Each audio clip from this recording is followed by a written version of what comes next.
What's going on, everybody, and welcome to a audio version of the Negative Degree Podcast, where negativity is our reality.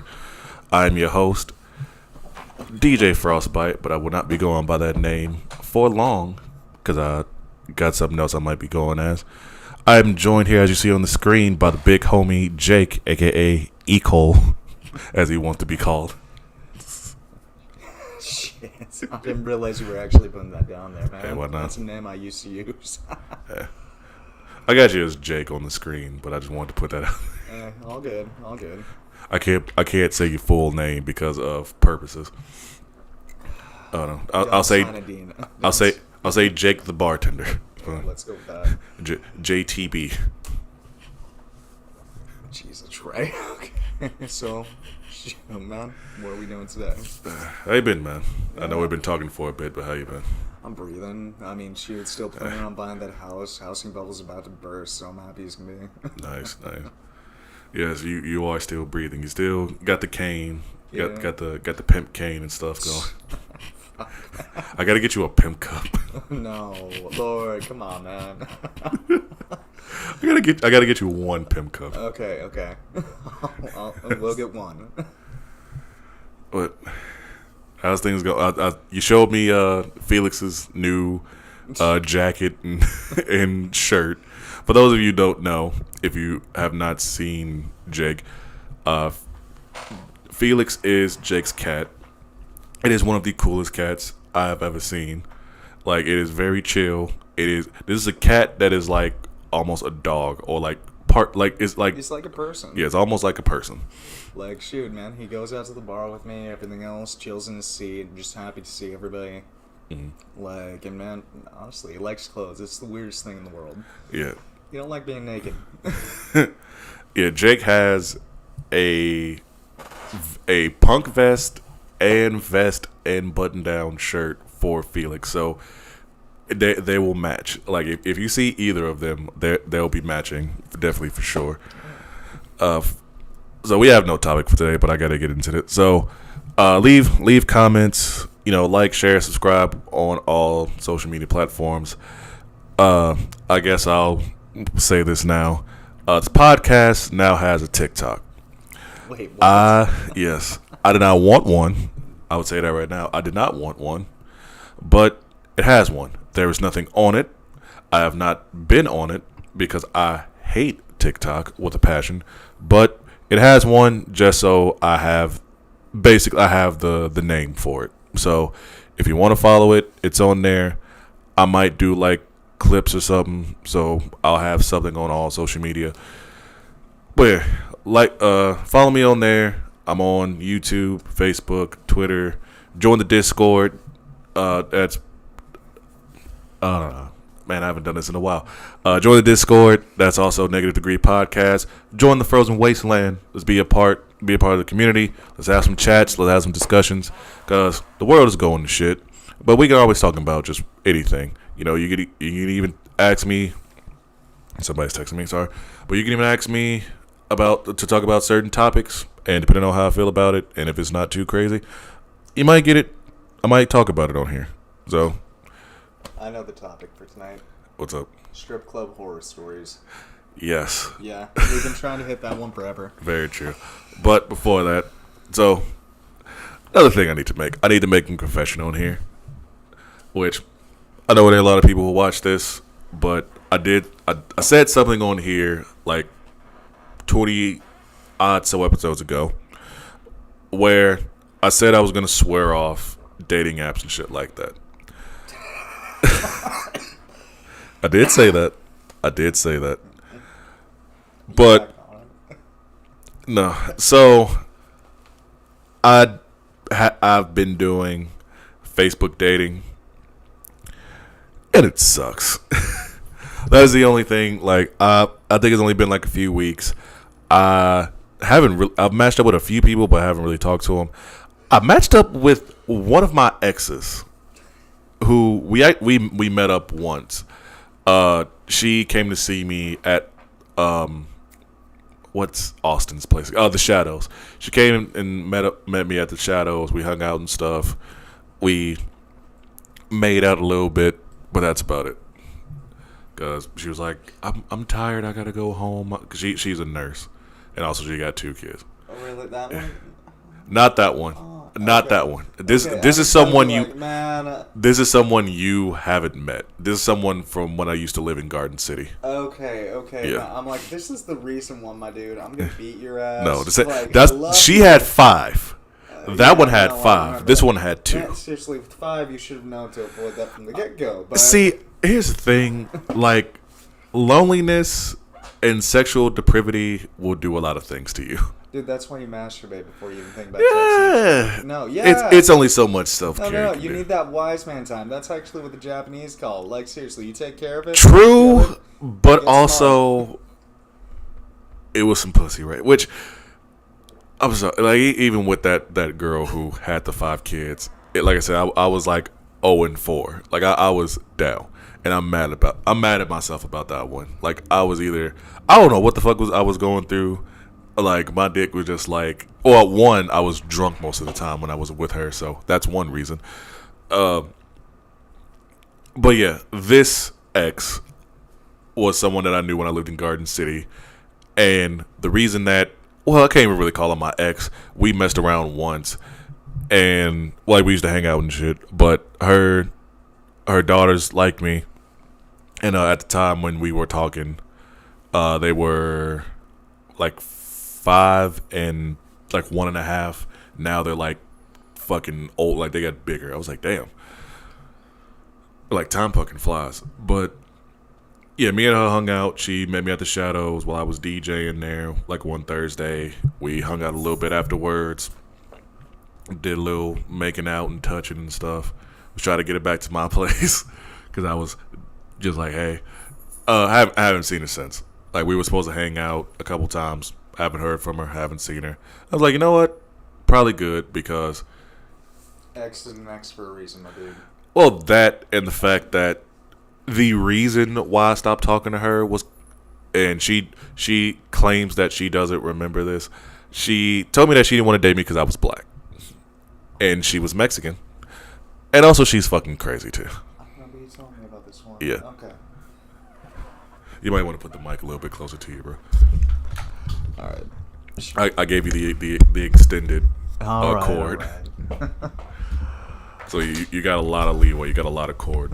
Yeah, let's just hope my cripple ass doesn't fall over on it. Trust me, you did. It's enough. Like I get you. yeah. But like anybody out here, I would give y'all advice. If you ever need like extra cord or whatever like that, go to like Walmart or wherever you can, like whatever like place. Get like an extended like USB cord. It will save your fucking life. I use this thing. So the cord that you have that I extended it to, I use that for my phone, for real. So I use that for my phone charger. Because like a 6-foot cord just isn't enough. I'm like, I need a little bit longer. So I was like, fuck it. I originally used that for my webcam, and I was just like, well, I don't need it for that. So I just use it for I'll probably buy some more because I actually just like having them. Especially if I'm like DJ purposes and shit too, which I'll be DJing tonight. I'll get into that later on. But let's get on to the topic. Thank you, Jake, for giving us a topic. Strip club horror stories. You want to go first? I mean, first instance I'd probably give was back when I was working as a bartender at one, and this was the second strip club I worked at. I think I told you about. So when I started working there, I wanted to give the girls, basically, you know how when a girl comes up, they'll order the angel shot because they don't feel safe? Yeah. Or something like that? Well, the dancers, I look at them and I'm like, hey, look, I know sign language. Let's do this when you come up to the bar. I'm going to be looking at your hands. I'm going to be looking at your lips. I'm going to be basically trying to figure out what the hell is going on. Let's give you a nonverbal way to tell me, hey, something's up. That way the guy can't pick it up, anything like that. And so I'm like, hey, let me teach you the sign for exit 1 through 5. Like, I do that with my friends whenever we go out, too. Because I'm like, hey, look, this is a nonverbal way for you to basically tell me something's wrong. And I can get you out of that situation a lot more easier if the guy don't know about it. So I teach the chick it. She ends up throwing a huge... Like, I teach all the girls it. One girl throws a huge fit about it. Goes up to the owner and she's like, I shouldn't have to do this. And like, I'm talking to my boss. I'm like, look, man, I'm trying to give them kind of just a safe way to tell me, hey, something ain't right. And I used that at the old club I used to work at. No problem. No complaints, anything like that. No, it figures the one fresh 21 dancer we had, never been in a bar before, is the one throwing a fit about it. And she was new. Literally 2 weeks. And she got lucky enough to come in during slow period. So like, nothing crazy has happened yet. Gets to the point I look at her and I'm like, look, you tried to cost me my job. Like, dude, I don't care about you. Not at all. You can't be costing people's jobs. Like, we ain't about that here. It was just like, I'm like, one, I did this for you because, one, I want to make sure you get home safe. I want to make sure there's less issues in my bar. Because, shoot, if I know something's up, then at that point, I can go up to my bouncer without even acting like anything. Act like I'm just asking him to grab something to the back for me. That's it. And just easy, simple, done. Guy gets asked to leave. There's 2 men around him. At that point, you're kind of separated. You're safe. And you'd think most people will be okay with that, right? Yeah, you see, like you said, you would think that. We're looking after your safety. There's not even a lot of regular bars and clubs who are doing that for their workers. Yeah. We're doing this at a place where women are legit objectified. Objectified, scantily clad, as you want to say, and are in those type of areas where some shit can go down if you got some drunk idiot trying to do some stuff. And this is a non-verbal way of telling somebody like, hey, I don't feel great around this guy. He's sending me some bad vibes, which I hate saying that out loud, but it's and I just hate saying because the whole vibes thing. No, I get you. But dude, like this chick, literally, she did a private show with a dude literally 2 days before I kind of implemented it. Mm-hmm. Said the guy put his hand around her throat. So at that point, I'm like, and we didn't find out till about 10 minutes after.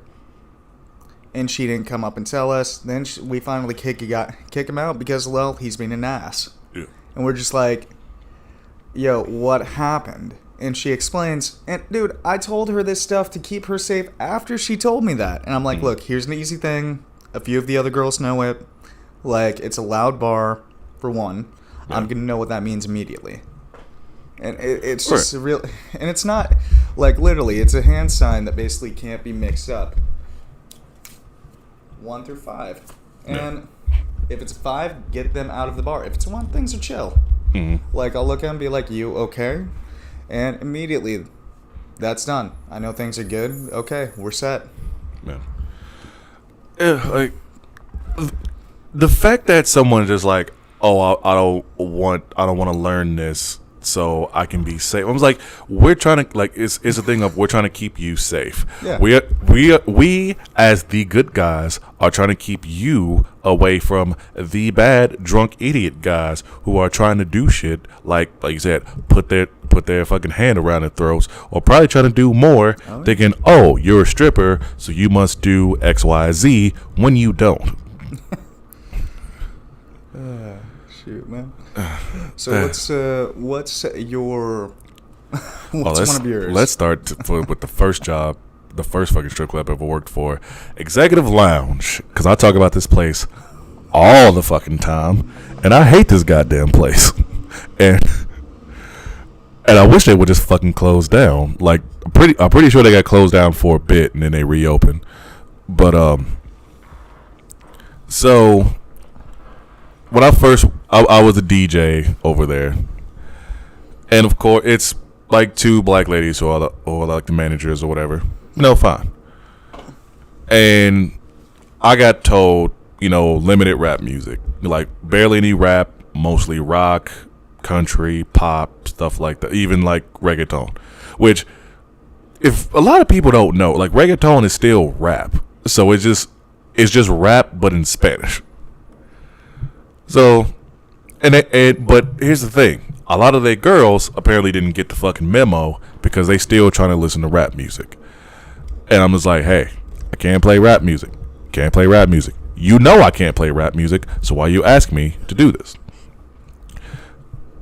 And it ended up getting to the point where I was like, all right, if you talking to somebody and they tip me or they request it. No, like if they request it, tell them to tip me so then I can play it. So then I can tell the managers, hey, such and such, had this person tip them to play this song. So I'm like, so that way I'm covering my ass, and then it's just like them come up to me be like, why you playing this fucking music? I told you that, blah, blah, blah. But I found out later on why they didn't want rap music. It's because they didn't want riffraff, and for those who aren't in the room, I'm doing air quotes or bunny ears. Basically saying that they didn't want black people coming into the bar. They didn't want hood motherfuckers and shit like that coming in the bar. Which, I'll be honest, is typical in a lot of strip clubs. Yeah, no, I've worked at every strip club I've worked at so far. Literally says no Hennessy, no Remy, no Grey Goose. Yeah. And I'm like, it's fucked, but I mean, shoot, that's usually the go-to drink in those cases. Yeah. I mean, shit, even Blue, there's no Hennessy in there. I mean, fuck, I like Hennessy. I hate Hennessy. I'm black and I fucking hate Hennessy. I don't give a damn what anyone says. You I'm pale as shit and I love it. You can revoke my black card right now because I don't like Hennessy, and I don't give a fuck. I'll take it. I mean, you got 2 of them already for me and Lace. Shit, man. Hey, I'm just real with y'all. True. But they tell me this. But then they will have like their family come in who they had as their VIPs. And buddy, get down. Get down. Sorry, Felix was close to my computer. If he would have hit one button, this would have ended the stream. This is give me a couple seconds. No, you're good. But yeah, they had their family as like the VIPs who are all black. Then, are you okay, dude? Yeah, I just forgot to grab my leg. Shit. I swear, 2 months and still not used to it. God damn it, Jake. For those, Jake almost fell over. But so I'm looking at these people, and like they would come in, they would try to get free drinks. Well, not even try, they would get free drinks, and then just play pool, ask for all this ratchet ass music, and then try to like flirt with girls and stuff, being like, hey, why don't you come out with me? We can make some real money, and blah blah blah. I'm just, yeah, I know, right? And I was like, so y'all don't want black people in here, but y'all family is okay, and they can get like free drinks or half price drinks or whatever. But then, I'm like, that makes no fucking sense. But then, when it's like Mexican and white people shit like that, they make sure to cater to their ass, like like to the nth degree. And I always had a lot of problems with Executive Lounge because not even because of that, but like how communication was, because they took the word of whatever the girl said to heart over anything. Like, I had one dancer. She never tipped me. Like, she never did the tip out, and it's like $5-10. And I know she was making money. I know a lot of them girls was making money, whether it was in the club or doing shit outside of the club. But every time she'd be like, "Oh, I'll get you next time. I'll get you next time. I'll get you next time." Blah blah blah blah blah. This chick legit owed me over $100 in tip outs, and so the management, they end up hiring like their niece, who was like this butch lesbian chick. And I guess she kept hearing how this fucking stripper owed me money, and they didn't pay me exactly everything that she owed me, but they gave me like $50-$60, and it was like, here you go. Now we don't want to hear you talking about this no more. I was like, what the fuck? You're there for a job. Yeah. Like, when it comes down to it, and nah, man, I agree with you completely on a lot of the times there's no review for anything. Mm-hmm. Like, God forbid. There was one instance, I had a friend of mine come into the bar. He's literally coming in to see me. I haven't seen this guy in about good 4 years, right? Never looked at the bowl. Never did anything. Didn't go up to the girls. He's just coming in to see me at my bar. He paid the cover, no problem there. Walks up, sees me. We start chatting. It's slow night. one girl comes up and she basically asks, "Are you gonna pay me for my dance?" Immediately he's like, "Hey, I'm just here to see my friend. I'm just here to see your bartender. I'm just here basically to kick back, and that's it. I'm sorry, I wasn't even looking at the stage." Gets to the point, she goes up to security. Basically, they're like, "Hey, he was rude to me. He needs to be kicked out. He's not a good guy. He's spending no money." Now, mind you, my friend, he comes in, he spends a ton. Like, dude, he spent $300 at the bar ordering top shelf drinks because for him, he makes good money, and I love him to death. He doesn't. It's just the fact that he wasn't spending it on the girls. Yeah, no, and immediately, bouncer comes up, grabs him on the shoulder, and I'm looking at the bouncer like, "What the fuck's going on?"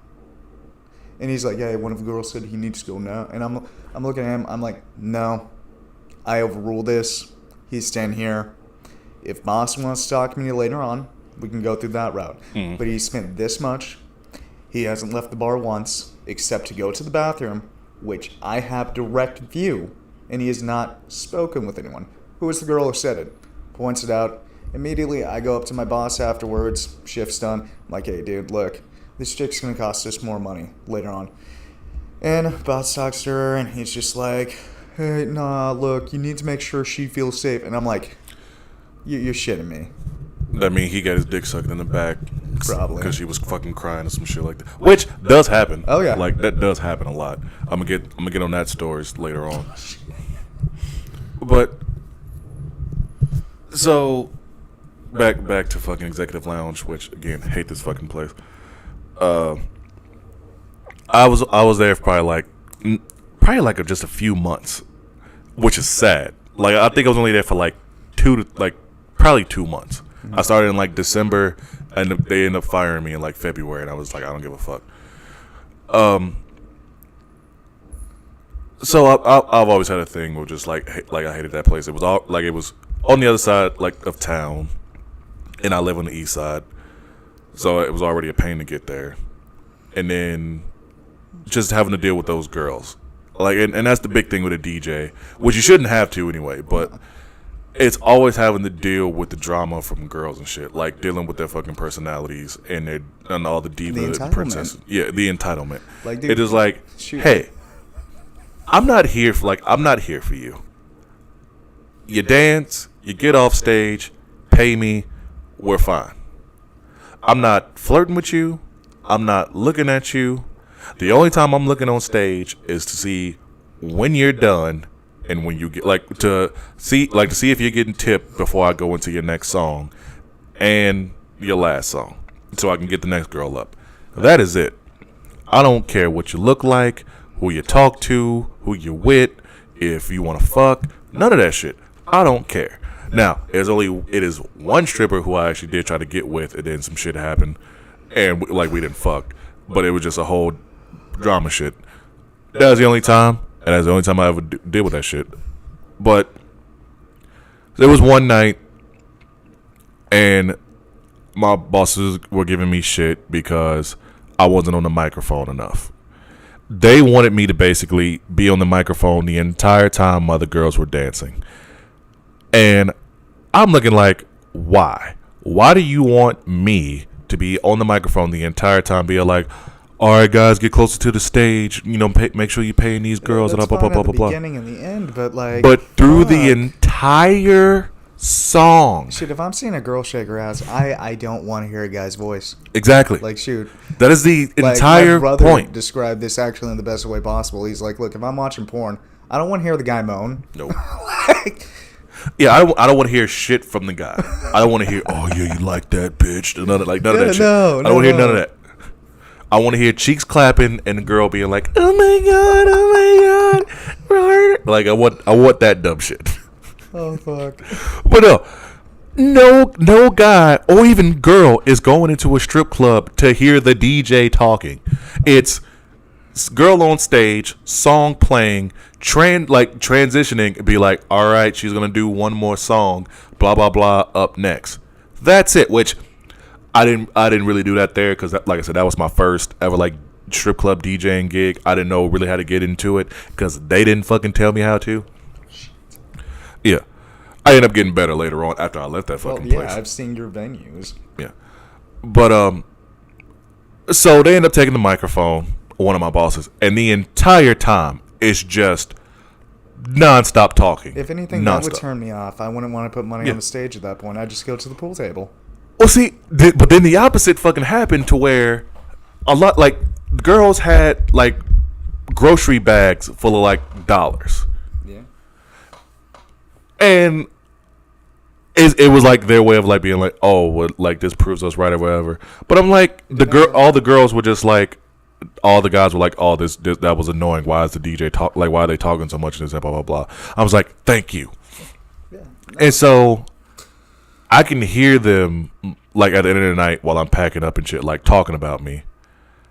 And the two bosses, they don't come and say anything to me. They send their niece, who was, like, the new manager.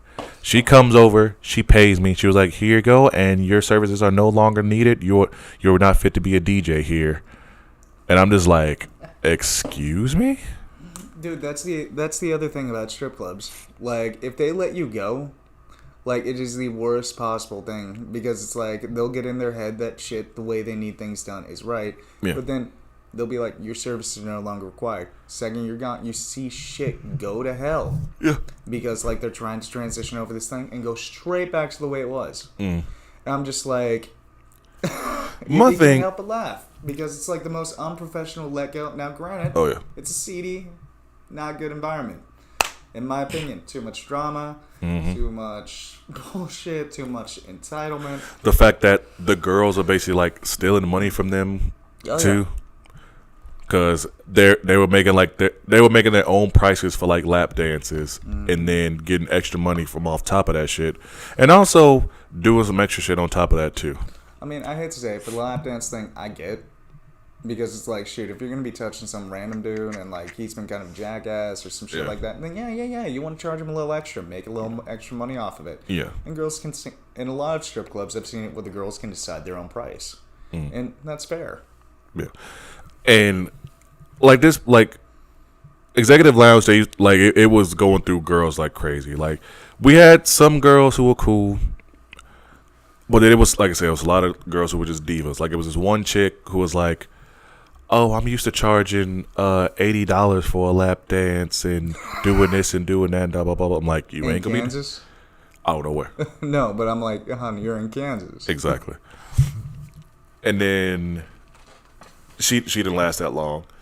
Then it was some other chick who was like a friend of somebody that they knew. Oh no, it was the daughter of somebody that they knew. And it was like, oh, well, she's only in town for this long, blah, blah, blah, blah. This girl got shit-faced drunk. Yeah, got shit-faced drunk. Then, pretty sure got caught sucking dick in the fucking lap dance room. Yeah. Didn't tell her to go home, anything like that. She was yelling at the fucking one of the security, being like, "Listen, I'm gonna make my money how I make my money," and da da blah blah blah. Yeah. So then she trying to, like, kiss on everybody and shit like that. Like, sucking dick. That is just, oh my fucking god. Dude, she tried to fucking kiss me. I was like, nah, nope. Because I didn't know until later on that fucking happened. Jesus fucking Christ. Yeah. Like I said, she was going the extra mile, as I'll say it like that. Well, it sounds like she was going the extra few feet. Yeah. I get you. But yeah, they ended up firing me. And I'm just like, I'm fucking glad y'all did. Because, like, right after that happened, I ended up getting my job at Coleman. But I went through so much shit working at that place, because, like, that's why I'm in the fucking shit I'm in now, because, like, I wasn't making enough money to do anything, and at the time I had my old ass Buick, and I couldn't get my tags renewed. I didn't have money. I barely had money to fucking pay rent and shit, but I got pulled over a bunch of times, and it was like, oh, well, you're driving with no insurance and expired tag and shit like that, and I'm just like, Man, that's one thing about taxation I'll never understand. You're taxed on the money you earn. Mm-hmm. You're taxed on your bills. You're taxed on the things you already own. Like, yeah, no, like our ancestors freaking fought war for what was it, 0.07 or 0.03 taxes, and like we're paying damn near 20%. Yeah. But which we were supposed to be like 0.6, like 0.06 or whatever. That's what it was supposed to be. Yeah. But I used to just hate going there because I never knew what kind of day I was gonna have. Like I didn't know if I was gonna leave out with a decent stack of money or leave out with just the money that they gave me. Also, the fact that as a DJ, I'm used to making a certain amount of money. They were like, "We're gonna give you $30, like guaranteed every night, and then you get tipped out from the girls." That is bullshit. Oh, no, completely. Like, shoot, any bar I've worked at lately, I'm like, look, there needs to be an hourly rate that I'm comfortable with. And mind you, I'm used to making $10 to $15 an hour. Like, working as a bartender. That's insane. Oh, dude, I'm going to get to pleasures in a bit. Like... But, yeah, like, just $30 and then getting tipped on top. I was like, oh, it must be fucking good tips or something like that. Like, good tip out. You know, fuck it. Dude, there were days, it was certain days I'd leave out with like $100. It'd be certain days I'd leave out with just like 50. It'd be certain days I just left out with the money that they gave me at the end of the night. And it was ass. It was just straight up ass. It'd be nights where like nobody would come in all night and I'm just playing music. It'd be certain nights where it'd be packed out, but still nobody's fucking really making money because people don't want to spend the money. Dude, that's another thing that drives me fucking nuts. So, you're going to know what I'm talking about here. Yes. The guys who come in with a huge fucking stack of bills. Yep. The fuckers who come in with a huge stack of bills. They have it on their own. They have it in their hand. They're just sitting down. They ain't doing jack. The whole reason why is that's their rent money. That's their grocery money. That's their all that. They just want to look like a baller. Yep. And like, I actually talked about this with Ayami a few episodes ago. Oh, yeah, she was talking about how guy came in, had a big wad of cash, and was basically talking down to the girls and ended up calling one of the girls an odd body bitch, which yeah. I mean, no, that's a new one. Yes. Like, shoot, Yes. It's not often I hear something that surprises me, but damn, that is a new one. I laughed, and I swear to God, I'm gonna use that like on somebody. No, I have to too. I'm like, you odd body bitch. Like it like. Out of context, that is funny as fuck.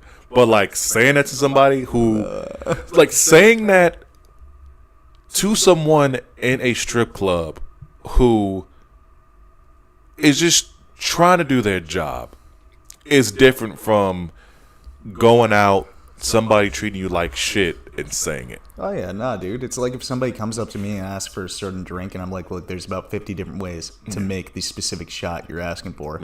Yeah. Or how you tell me like someone coming up to you and asking for an Irish car bomb and just like pressing the shit. No, like that's just one drink I refuse to make, and it comes down to my grandfather and shit. Like, it's not me being disrespectful. The other bartenders, if it really comes down to it, I'll ask my coworker to basically make it. That's one reason I make sure I work with a few. Just even make that drink leaves a bad taste in my mouth. It's one of those things where it just hits you. I get you.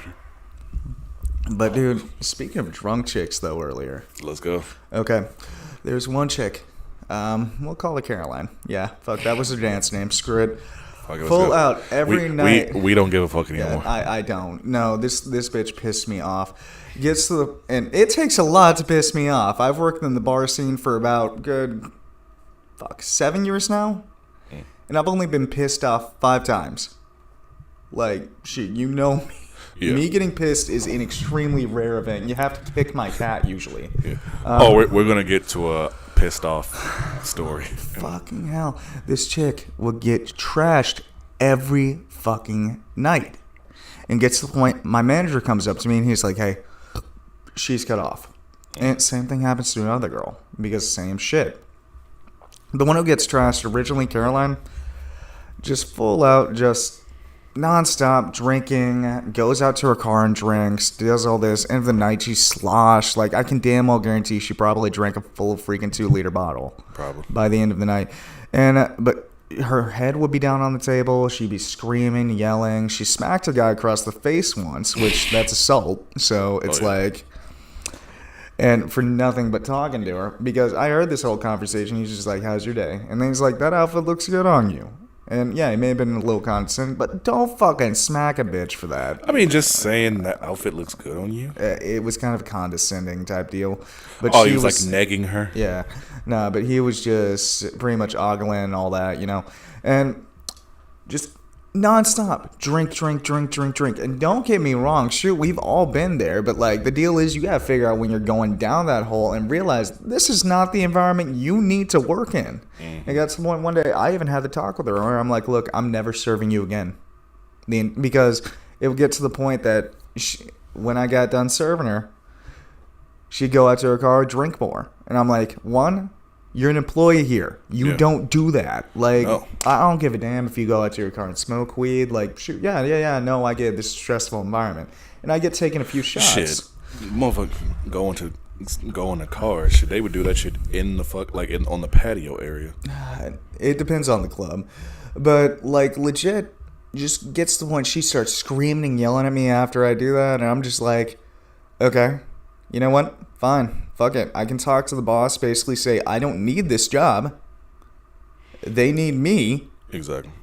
Question, who are they going to pick? The chick who's not taking in money, not paying her full payout at the end of the night, not tipping me out, not tipping out the bouncers, not tipping out the DJ? Mm-hmm. Or are they going to get rid of you? Mm-hmm. And just full out nonstop. And honestly, I really wish strip clubs would kind of have one deal set up. If you see a girl drinking to the point that she's constantly depressed and just sad at the bar, please, for the love of God, just fire them. It's just like, dude, look, one, you'd be doing them a favor by letting them go. I hate to say it that way, but you would. You really would. Because, shoot, there are 3 routes you go in that. 1, you get your bills paid, you start building up income, you save, you invest, you buy houses, you do whatever. 2, college is paid off. And after college is paid off, you're like, okay, I'm done. 3, the third one, the dark one, they go down that depressive hole. And shoot, you know the exact one I'm talking about. I know exactly. They have bad body image. They have bad ideal of what people are like. Shoot, in the beginning, I've seen a girl walk into the bar before dating probably the sweetest guy, wanted to marry her. She couldn't find a job, but she had a decent body, so she's just trying to make some extra money on the side until she gets a main job. Full out removes him from her life because he was like, look, I'm worried about your mental health. And he even came up and talked to me about it at one point, asking me how she's doing here, because I make it a habit to get to know their boyfriends, partners, husbands, stuff like that, because I'm like, shoot, or their sister, brother, anything like that, because I'm like, I want to make sure you guys are okay. That's it. And just full out goes down that deep, dark hole, getting pissed, getting more drunk, and it's just like, shoot, you're going to kill yourself. Oh, yeah. Like, and as a bartender, like, if any of you have worked as a bartender, you know the exact deal I'm talking about, where you see a customer coming every night, and you're like, look, man, you're going to kill yourself. You keep doing this. And it can be a regular you care about. It's a sad day. We're going to do some bartending stories, too. Oh, but is that your... Yeah, that's my deal there. Sorry. I'm like, didn't mean to get depressive there. I'm just... No, you're good. Fuck, dude. That place is a black hole. Yeah. You either get out stronger, or you get out in a way I don't think you're going to get out of. Oh, yeah. And I know some strippers who have gone down that dark place and will end up doing some other shit on top of that, and then they finally was like, yeah, I can't do this anymore. No, not no shooting heroin and drugs. Lucky with that shit, man. No, it was who went to verse meth and fucking heroin. I'm like, no. What I mean dark is like they were pimping themselves out, like they were prostituting themselves out, either through the club or through somebody else or just through themselves. That's what I mean. But all right, let's go to pleasures on this one, because this shit is fucking fun. Again, another job I only spent like a few months at. And this actually had a better ending, because I actually had another job lined up before they even fired me. So, started working at Pleasures because I got tired of Johnson Controls. Johnson Controls were talking about trying to shut down my department. Felix, get away from my bag. For someone who's a human, If it's someone whose cat is acting like a human, they're sure acting like a dog today. I'm just curious, man. True. When I say he acts like a human, he's like a 5-year-old. Yeah, true. Like, that's how it is. Shiny. Yeah. Shiny. Shiny. Yeah. But yeah, got tired of John's control shit. They wanted to shut down my department. I left these motherfuckers high and dry. This is like one. So there is a professional part side of me, and there is a I don't give a fuck side of me. And it all depends on how you treat me as a worker and as a person. John's controls used to piss me the fuck off. And it's only been a few jobs where I've actually walked off or just did not give a fuck about a job. It was John's Control and it was Coleman. And Coleman and John's Control were both like my back-to-back jobs. So yeah, I left during like lunch, like one day. Yeah, left during lunch one day. And then didn't hear from them for like 2 weeks afterwards. And I applied to Pleasures. The only reason I even knew about Pleasures is because I knew one of the managers, and at the time, his fiance, who I'm still friends with, the fiance, which they're not together anymore. Haven't seen the old manager in a while, but Jerry, if you're listening, probably not listening, but let's hang out, talk, have a drink. I don't know what happened. Haven't seen you in a while. Haven't even seen you wrestle in a while. And also, hi Brooke, and what's up, JT? I hang out with all of these people. Okay. Like Brooke, she's cool. JT, he's cool. Jerry, haven't seen him in a while. Hope he's doing okay. Like I don't know what's all going on, but ended up applying, got the job, had to learn all the stuff. Now Pleasures, I liked a little bit more until the end because at least with them, they actually trained you. They actually showed you how to like do certain stuff because they ran a little bit of a tighter ship. Somewhat, they showed you how, when, like, so it was a little bit different than a lot of clubs. Like at Pleasures, girls get 3 songs. It is fully nude. During the transition of each song, it'd be like, all right, she's gonna do one more song for you. Then after this girl, next girl comes up. And then you might do some promo stuff after the second or third girl or whatever like that, promoting like drink specials. If they have like a party, like a theme party that they're doing or something like that. It's basic stuff, but it's a way that you got to do it. It's kind of like radio hosting a little bit. That's basically what like strip club DJing is. Kind of like radio hosting, a little bit kind of like wedding DJing, like wedding emceeing a little bit, because it's just like. You're going from like one thing to the next, whatever like that. You're just not putting on that weird ass fucking voice that you do in a strip club. Hello and welcome. Yeah, you're not doing the, all right, next up coming to the stage, we have Diamond. After Diamond, we'll have Sable. Dude, stripper's name Diamond. I fucking hate him. Oh, dude. Okay. What is the most toxic stripper name you know? Star,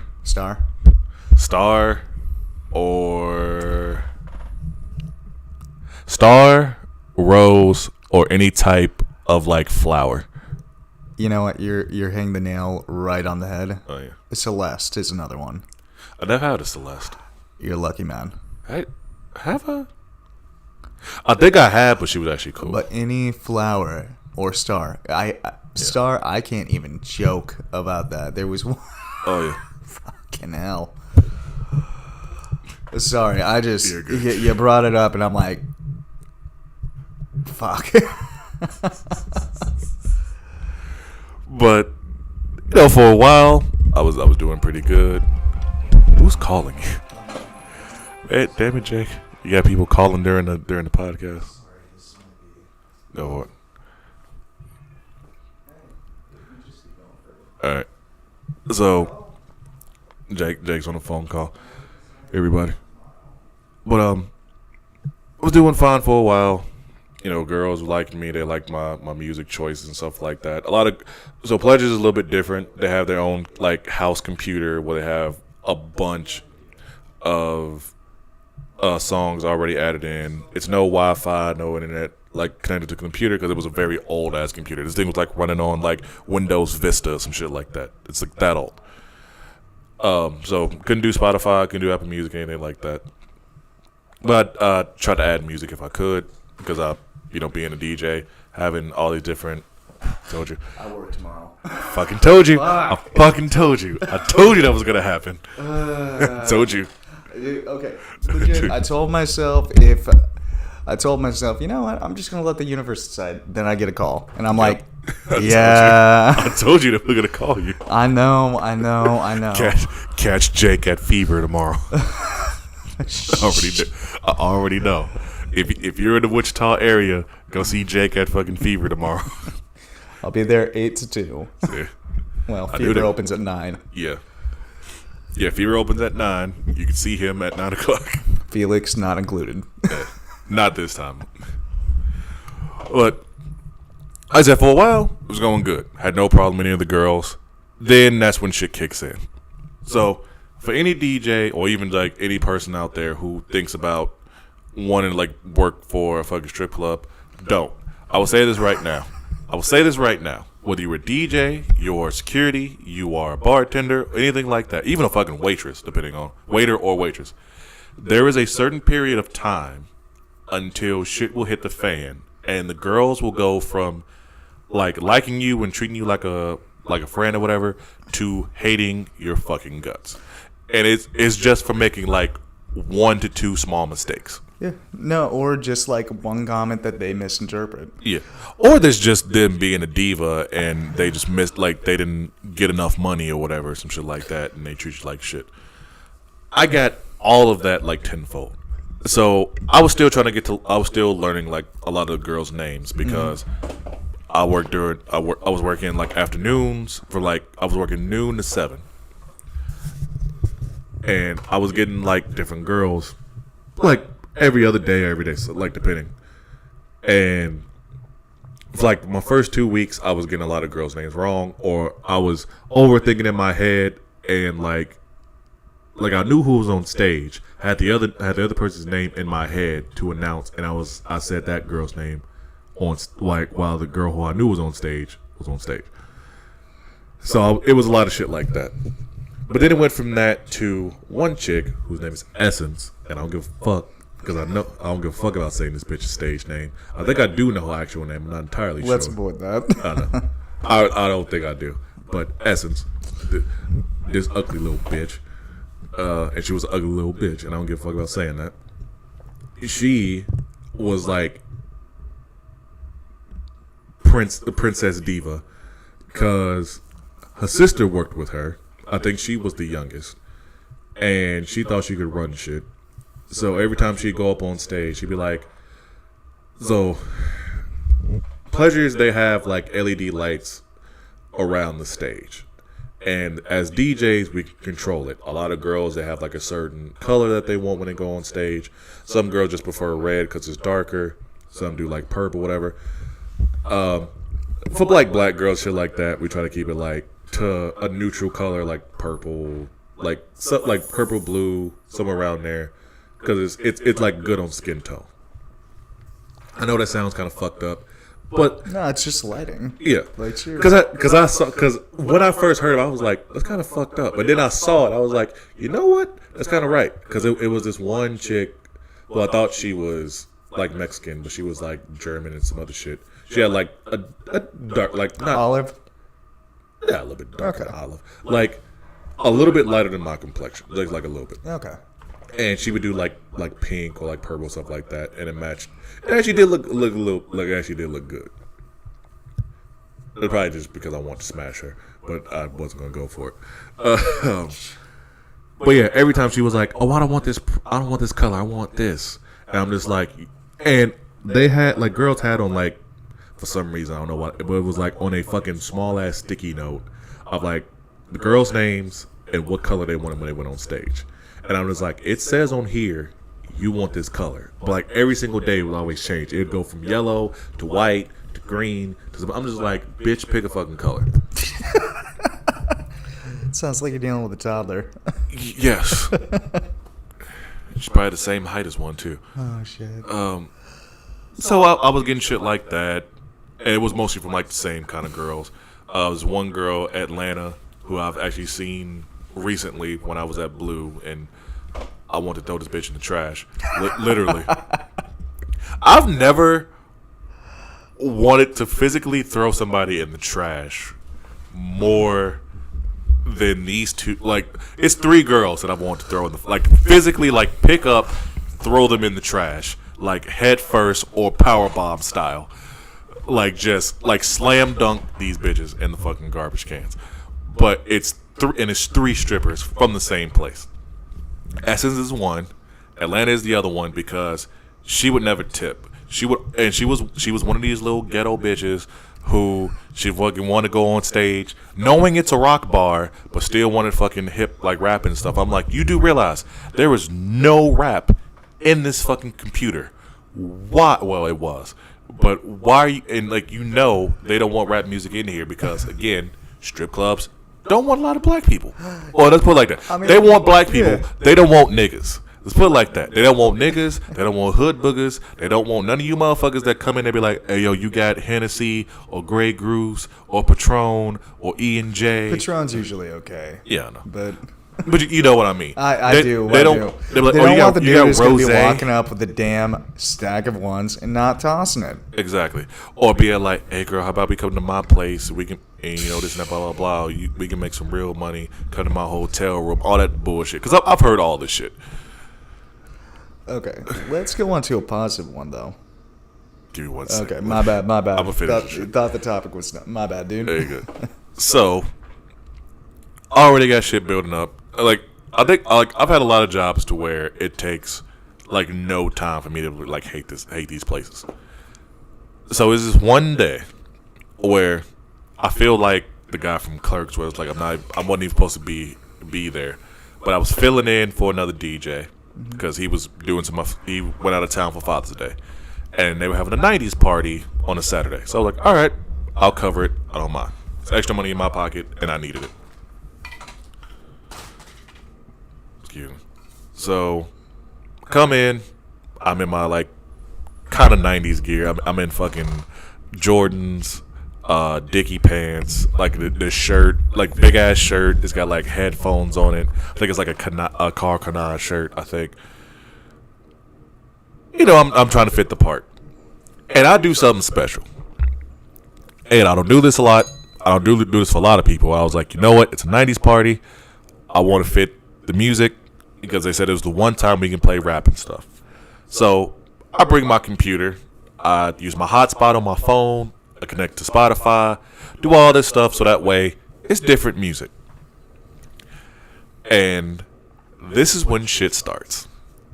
Because I was having a decent day. It was like a couple ladies that I never really got to work with, or get to work with this time. It was this one dancer who, she was Brazilian, money. Fine as fuck. Fine. They literally were like, oh, dude, when she gets on stage, everybody fucking goes. I'm like, this girl was fine. She probably was like, not even, she's probably like 5 foot tall, if that. Fun but she was fun. And the outside, or nah? So what? Did the beauty match the inside? Oh, yeah. She was cool as fuck. Okay. That actually leads us to the next topic. Yeah. But yeah, she was fucking fine. I was like, and this was like her last day before she was going to move, because she was moving somewhere, I forgot. And then there was another lady who, her and her daughter worked there, but she was a dancer. Her daughter was one of the waitresses, which I ended up working for this lady later on. Got to work with her and a couple other people. Like I said, like an hour or so go by, no problems. Still the same problem with fucking Essence. No Atlanta there, which I was happy. But it's this other girl named Navi. She was probably like 19, 20. Yeah, I know. She's like 19, 20 years old. Little dumb, idiot, stoner, mixed chick. Like, this girl, I swear to God, was so stupid. Like, she would, like, there was a rotation. Always. Like, if you've ever been in a fucking strip club, you know there's a rotation of girls between like an hour or something like that.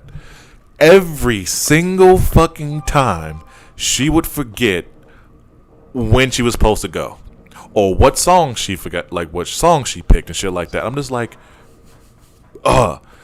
So I was getting flack from some of the girls, mostly the black girls, which was just I think 2 this night who I both hated them. I hated both of them. Which I know somebody's gonna be like, "Oh, he doesn't like black girls." I like black girls. It's just this instance, it was on some bullshit. So they were giving me shit because I wasn't playing a lot of rap and R&B and shit, or it wasn't to their liking of what I was playing. And I'm just like, I really don't give a fuck. Like I'm playing what I was told to play.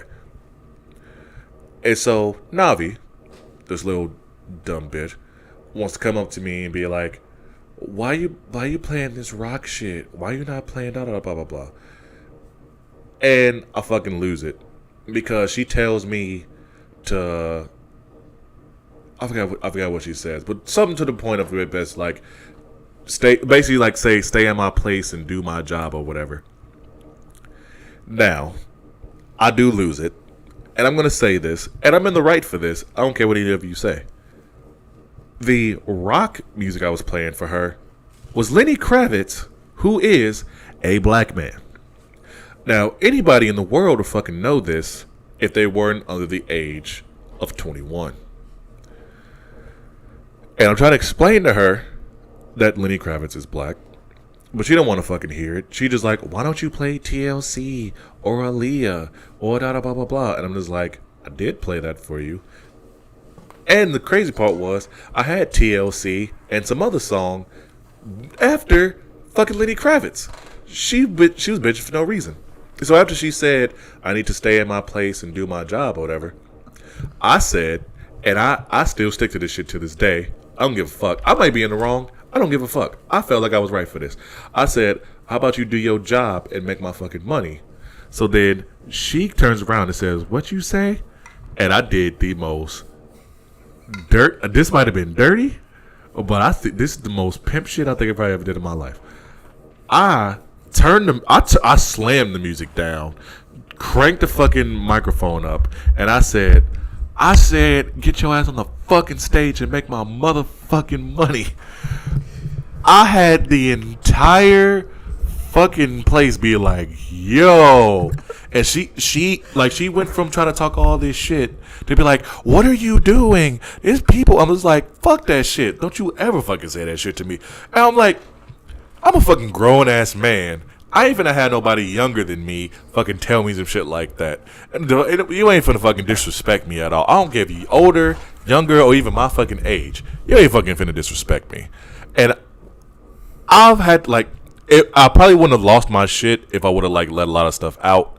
But it's because of the fact that I hold a lot of shit in and I let it build up. Yeah, talk about it, man. I know. This is why I need a therapist. But Cat. Nah, I'm not a cat. I need an actual like fucking therapist. I need an actual therapist. I know. That's probably why I drink a lot too. Well, that's probably why I used to drink a lot. Now I don't drink as much, which probably is for the better. Yeah. But yeah, I went the fuck off. I scared some girls that day, and I'll be honest, I kind of don't care. Like some of them, I did apologize to. I was like, "Hey, I'm sorry about what happened. I lost my shit. I am not this type of person, and I really am not.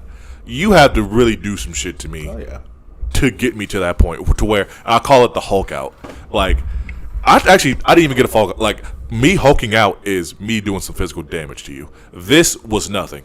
Like me yelling at somebody and telling them off. It got to the point where she said nothing to me. Like every time she saw me, she was like, "Do you mind playing this? Thank you." Blah blah blah blah. She tipped me every single time. She would tip me extra. No, dude, to try to get on my good graces. That's how you basically try to handle stuff. Like, shoot, anyone who's worked the service industry, any one of us, have that freaking point. Like, shoot, I work at a call center. You know this. Oh, yeah. This woman, similar instance. And I'm like, hey, so fun fact. The call queue, you're complaining about having to be on hold for an hour? You keep talking to me this way, I'm going to hang up. I'm going to feel bad about it. And also, I see it's went from an hour now to 2 hours. Do you want to spend 3 hours, or do you want to actually slow down, answer my questions in the order I'm asking, and basically we be chill, and I sort out your problem, and you quit yelling? Because I'm not your servant. Keep going. I just want you to basically let me do my job that you called me for because you don't know how to do it on the internet. Exactly. And that's another thing. Like, it's people out here who think they can do both of our jobs. People think they can be bartenders. People think they can be fucking DJs. Newsflash, you can't. No. You ain't. I say this with, and I said this once this week, and I'll say it again. I'll say this with every fiber of my chest. Most of you motherfuckers don't have the balls or the courage to do what we do. You don't got the balls to be in. Like you motherfuckers will have an anxiety attack talking to certain people. You have like most of you can't talk to women, let alone try to do what the fuck we do on a daily or nightly basis. Part of our job is literally flirting with the customer in some cases too. I hate to say it that way. And also just telling motherfuckers to go away and shut the fuck up. Oh yeah. Like that whole customer always right shit. No, fuck that shit. A bar or club. No, go to a bar and go to a club. You say that shit to somebody, they will laugh in your fucking face and kick you out. By the time they all they gotta do is snap their fingers, it's gonna be two big ass fucking football sized security guards who go Uncle Phil your ass out the goddamn club. Don't even start with that whole, oh, you're a bad bartender, you're a bad DJ. Oh my god. Hey. The amount of times you get told you're a bad bartender or DJ because DJ, you don't know a song, you don't know an artist. Yeah. Bartender, you don't know a drink. Legit, dude, I think I told you about this last week. I had one dude come up and say, hey, do you know how to make a Tohican hooker? And I'm like, do you know what's in it? And he's like, you don't know how to make a Tohican hooker? And I'm like, literally, I googled it and it said it's pickle juice and tequila. The fuck? No, you're telling me, and I'm like, 2 ingredients. So I'm like, look, dude, if you're gonna order like some random ass drink that I've never heard in my life, I apologize for asking. And he's like, you're a horrible bar. And I'm like, you know what? Actually, question: how many of your drinks do you know how to make that you actually order? And he's like, well, and I'm like, you've been ordering liquid marijuanas. Do you know how to make that? It's a real simple drink. Which, if you're getting fucking liquid marijuanas, you're a basic bitch. Like, get a real fucking drink. Hey, it's good on occasion. Yeah, on occasion. It's a decent hangover cure, too. Yeah. But still, it's a basic bitch drink. Like, Yeah. No, like, me, I'll be honest. Shoot. No matter what, you're going to go, if you're working a job, you're not going to know everything. No. And somebody who thinks you should, I'd like to see them try to do your job. And that goes for any job. oh, I get a lot of flack for that shit as a DJ, where it's like, I had that last night where somebody was like, do you have J Diggs? I'm just like, I have no idea who that is. Actually, Wednesday night, which somebody ended up telling me later on, this guy comes in, he was like, hey, you got any Waylon Jennings or Aaron Lewis? And I was just like, I don't have Waylon Jennings, and I have no idea who Aaron Lewis is. And then later on, somebody told me that was the lead singer of fucking Stained, which I was just like, really? He makes, like, whatever. But the guy comes up, like, afterwards, after I tell him I don't, which I did have country. I just didn't want to fucking play country because it was Wednesday night, and it's just, it's free for all day. I can come in, play what I want, not have to do fucking song requests and shit like that. And I do the same thing for my DJs. It's any DJ comes out, play what you want. You don't got to worry about fucking song requests and shit like that. I will tell people, like, hey, if it's something that you want to hear, wait till I'm up. I'll try to do it. Or just don't fucking do it. Or if you're going to do it, tip us for it. Yeah. No, like, shoot, there have been a few bars where basically I've worked at, just covering a shift for a friend, and they legit had a rule, nothing that is not on the menu. Mm-hmm. And it would get to the point I'm just like, hey, look, I gotta stick to this. Once in a while, I'd be nice enough to where I'm like, you know what, I can bring it up as this and just bring it up as an add-on because that's only a 2-ingredient difference from this drink on the menu. Yeah. And it's just like, you catch more flies with honey any day. I'd rather use the vinegar because Dude, I'm just saying, like, seriously, you go through that, basically, no, I'm talking about the customers. No, I know what you mean. But I'm like, if a customer... Oh, that's what I know. The whole thing is you catch more flies with honey than vinegar. No, I'm just like, what if I just don't want? Well, we still want to make that money. True, but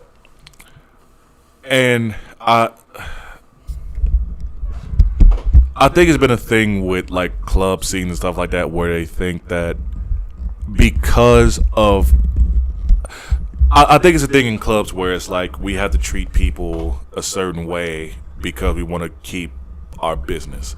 Instead of being like, hey, you're an asshole, stop coming here because they bring money or whatever like that, or they spend so much money in the club that you kind of got to treat them a little bit better, even if there are douches. And I'm not that person. Like, I get it, and if Darren is listening to this, I'm sorry. Like, maybe I am the reason why, you know, a lot of people aren't coming to the club because I am somewhat of a douche. But a lot of places should be like, no, I don't want these people here. Like, you can spend whatever money that you want. You're terrible for like at this club. Is it raining outside? Oh. But like that should be the thing. It should be like, you're a horrible person. The people that you bring here are horrible fucking douchebag people. I want actual people who will come here. Yes, spend money, but even if they don't, they are bringing like good they're gonna bring a good atmosphere and a good experience to my club or bar, instead of the idiot douchebag frat boy who just has a bunch of his parents' money and bring this douchebag friends, and then next you know some shit happens. And I'm just like, I never understood that about like clubs and bars in a lot of places. Strip clubs are a little bit different because you can kind of like use them for the money, and then if they try to do some fuck shit, you can kick them out and like ban them. But like for clubs and bars, it's a little bit different because it's like the clientele thing is just like so fragile, or it's like, yeah, but you know what I mean. Where it's just like it's you go downtown, there's fucking like 12, 15 different fucking bars, and you'll see like 5 places fucking like with barely anybody in them. But then you'll see all these other clubs with like a whole like case in point, Rev, XY, Pump House. They are all right next to each other. Rev can be dead, XY can have like a decent amount of people, but Pump House is always full, no matter who's there. It can be it don't have to be the DJ. It can be a whole new fucking staff. It will always be people there. But Pump House has the douchiest fucking people. Rev, they have decent people because security makes sure that ain't no fucking dumb shit going on. And so with XY. XY, huge place. They have a lot of people there. They always make sure that ain't no fucking shit gonna happen. Oh, yeah. No, and the one thing I love about the downtown bar scene, all the bars talk. Industry talks to Rev, Rev talks to Fever. I mean, all the bars talk. Yeah. And basically that prevents issues from going from one bar to another after something pops off. Which is good. And it's a godsend. But let's actually give a bit of advice to the younger guys. I heard you talking about the dude who's coming in with his mom's money or dad's money, just douchey, all that, fucking jackass. Yeah, let's get Fun fact. If you were anyone and you're making a few girls leave the bar because they're uncomfortable, the thing is, a single girl, 9 times out of 10, at a bar is going to attract probably 5 men. Or 5 anybody. That's how it goes. If you make 2 leave, that's not just losing 1 girl at the bar. That's just losing 10 people at the bar total. And so if you're that way and you're going to be a douche, basically at that point, I can damn well guarantee you may not get kicked out that night, but hell, you are surefire on the way to get banned. Oh, yeah. Because that's the thing. Like, clubs, I don't want to say that they're designed to get women in, because that's not really the... But the way they not endorse, advertise like clubs is like, that's why you see a lot of places where they do like, ladies get in free until 11 or midnight or whatever, and guys got to pay, because hey, they want to give off the illusion of, hey, there's a shit ton of girls in here. If you think you got a chance, you need to pay to get in, so that way you can get with one of these girls. Kind of the same thing with like strip clubs and stuff. It's like, hey, we got, which Kansas is a little bit different because they try to do we got the hottest girls in fucking Wichita or Kansas or whatever in this fucking strip club. You want to come in and sit, which, I mean, I've worked at fucking 4 strip clubs in this fucking town. There's not that many fucking hot chicks. I'm sorry, I say that, and I say that for every single fucking race. I'm not just saying fucking black. I'm saying white, black, Spanish, Asian, whatever. There's a lot of fucking girls that don't look that great, and it can be me. I know I'm not gonna get flack for it, but I don't care. I have my opinion. Not everybody fucking sees everybody in the same way. Just like every girl doesn't see every dude as fucking attractive. I don't see every fucking chick as attractive. And I've seen chick, and I said, it's strip club. I see girls literally in bra and panties or nothing. So I can kind of judge that shit. Nah, but dude, let's go I'm on gonna to get a canceled. positive I don't one care. here. Strip Club Angel. The best stripper you've worked with. How would you describe that? The best stripper that I've worked with? Yeah. Someone who can dance to anything. No. I mean, an actual girl you've worked with. Like, describe them. What made them the best one to work with? Oh, I'm really about to say it's someone who can dance to anything. They can get customers to come over, whether it's just to dance or even just have conversations if it's like a slow night.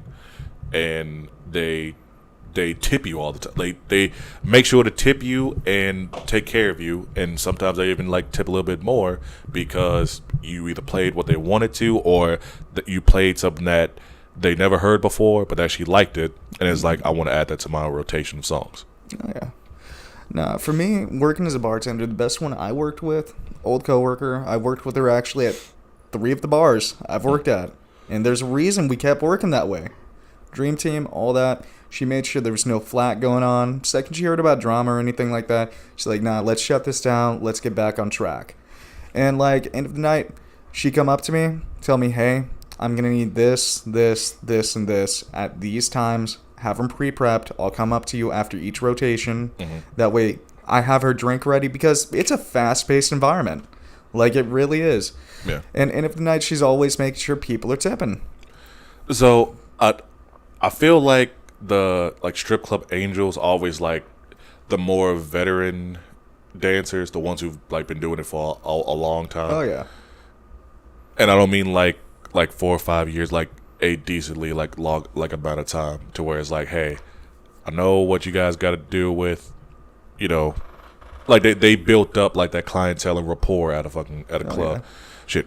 One dancer I ended up working for when she ended up having her own club, which I wish it would have lasted a little bit longer, and I wish it wasn't. Oh, it's shut down now? Yeah, it shut down fucking like March. You're talking about the girl I worked with, right? Yep. Okay. Shoot, damn, that's sad. Yeah, unfortunately that club didn't last that long, but well, it kind of makes sense with how she had set up. Yeah, no. You're telling me about that, and I'm like, yeah, that's not. It was a crazy setup, but when you trust someone enough to where you'll work with them when they have their own club, because you know it's going to be actually really decent, and it was, because she made sure that like, hey, like, we're gonna make sure you get paid. If the girls don't really make a lot of money or something like that, or if they cheat you out of money, I want to get like, it's gonna be a bucket. I'll make sure they put the money in there, because she had it to where the girls weren't gonna get charged for like their lap dances. They could. I don't think she had it to where they can charge what they wanted to, but it was stuff like that. But she was like, if they don't tip you because they're gonna be making way more money, then I'm gonna charge them for their lap dances. I'm gonna put that money in the bucket, and at the end of the night, all that money will be yours. And I was like, I mean, shit, I'll take that. But never really had a problem. The only thing was, I mean, it was just, like I said, the fact that it was a newer club, trying to get people out there. Yeah. It was kind of a struggle. Dude, that's my biggest worry about opening a bar, because literally you have to survive the 2-year mark. Yeah. You are going to be losing and hemorrhaging money. Yeah. I mean, like, I feel like for a bar, if it's all, well, one, got to find a good location, and then 2, you got to know people. Yeah, also attract the good crowd. Yeah. Like, I hate to say it, seriously, if you're running a business, you want to pick out the right people to come into your business. See, I feel like if you had your own bar, you know enough people who would come, and you know like who to hire, who not to hire, and shit like that. Like me, like, I'd be straight up and be like, hey, no niggas. Like, it'd be a sign. Like, I'm kidding. Oh, Lord, I'm dude, nah, I'm we kidding. ain't going back to Jim Crow. Isn't that kidding. what it was? No. Jim Crow law? I don't think so. Fuck. I'm kidding. Jesus like, Christ. I mean, it's the Chris Rock joke of like, no, black people. I get you. You give me the card, I don't use it. Yeah. Freaking hell. I mean, it's true. But yeah, like, it's the whole thing of just like, you got to know who do you want in here, and you got to keep it like that. You just can't. You can't settle and be like, oh well, I guess I got to cater to, these people. Which I hate saying it like that because that makes me sound hella racist to my own people. Like, you don't want to fucking cater to like the hood motherfuckers who come in. And you don't want to cater to disrespect. Yeah. That's probably how I you don't want to cater to let me put it like you don't want to cater to disrespect no matter what fucking race or whatever. Like shit, dude. I can probably give you another example. I'm just gonna be honest. Biker wives. What? Biker wives. Yeah. Fuck that. I'm okay with bikers 9 times out of 10. Biker wives, there's always gonna be a fucking problem. Shit, there was one night this girl rips off her top and says, "Nah, you see these? You're not getting these. These girls don't have them." And dude, I'm not gonna lie, fuck? shit looks like a fucking cow udder. I'm not even joking. And basically, she's coming up to me and I'm like holding my hands way up above my, like right out, because I'm just like, no fucking way, no way. I'm not catching a case. We just got her out. She just took her top off. I'm seeing cow udder on a woman's chest. I like this udder, like an udder. Like, dude, I can't even make this shit up. It looks like an udder, and I'm just like, I'm looking at this woman, and I'm like, do you have 2 nipples on each one, or?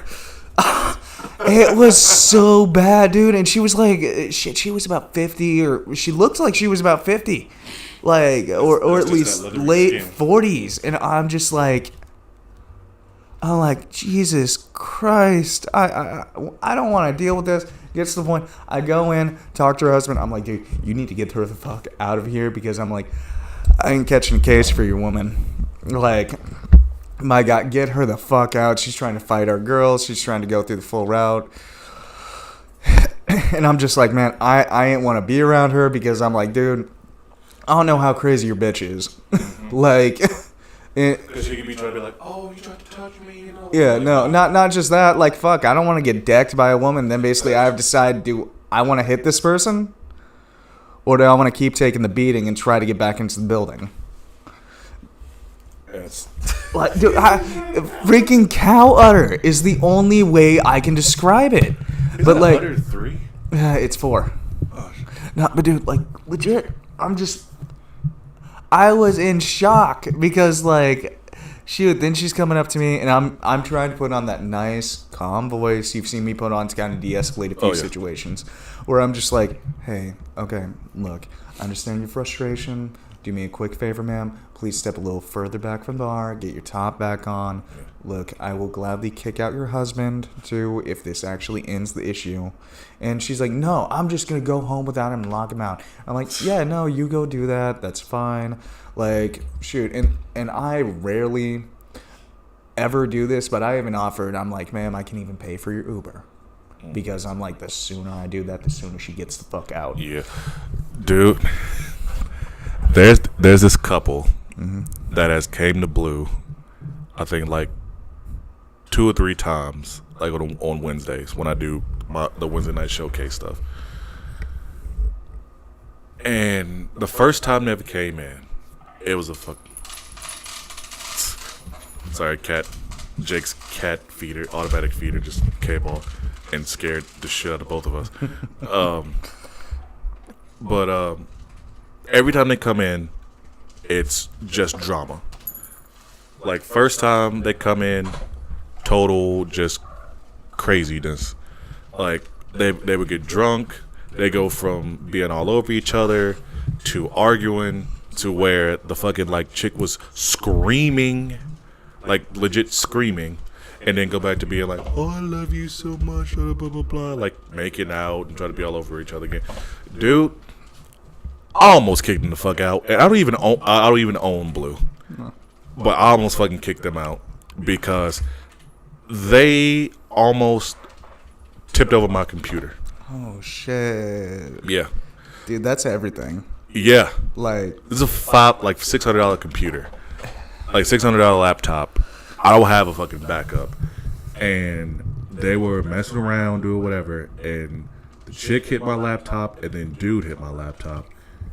And I was like, dude, get away from the table. And also, speaking of just fucking weird white people, there's this one guy.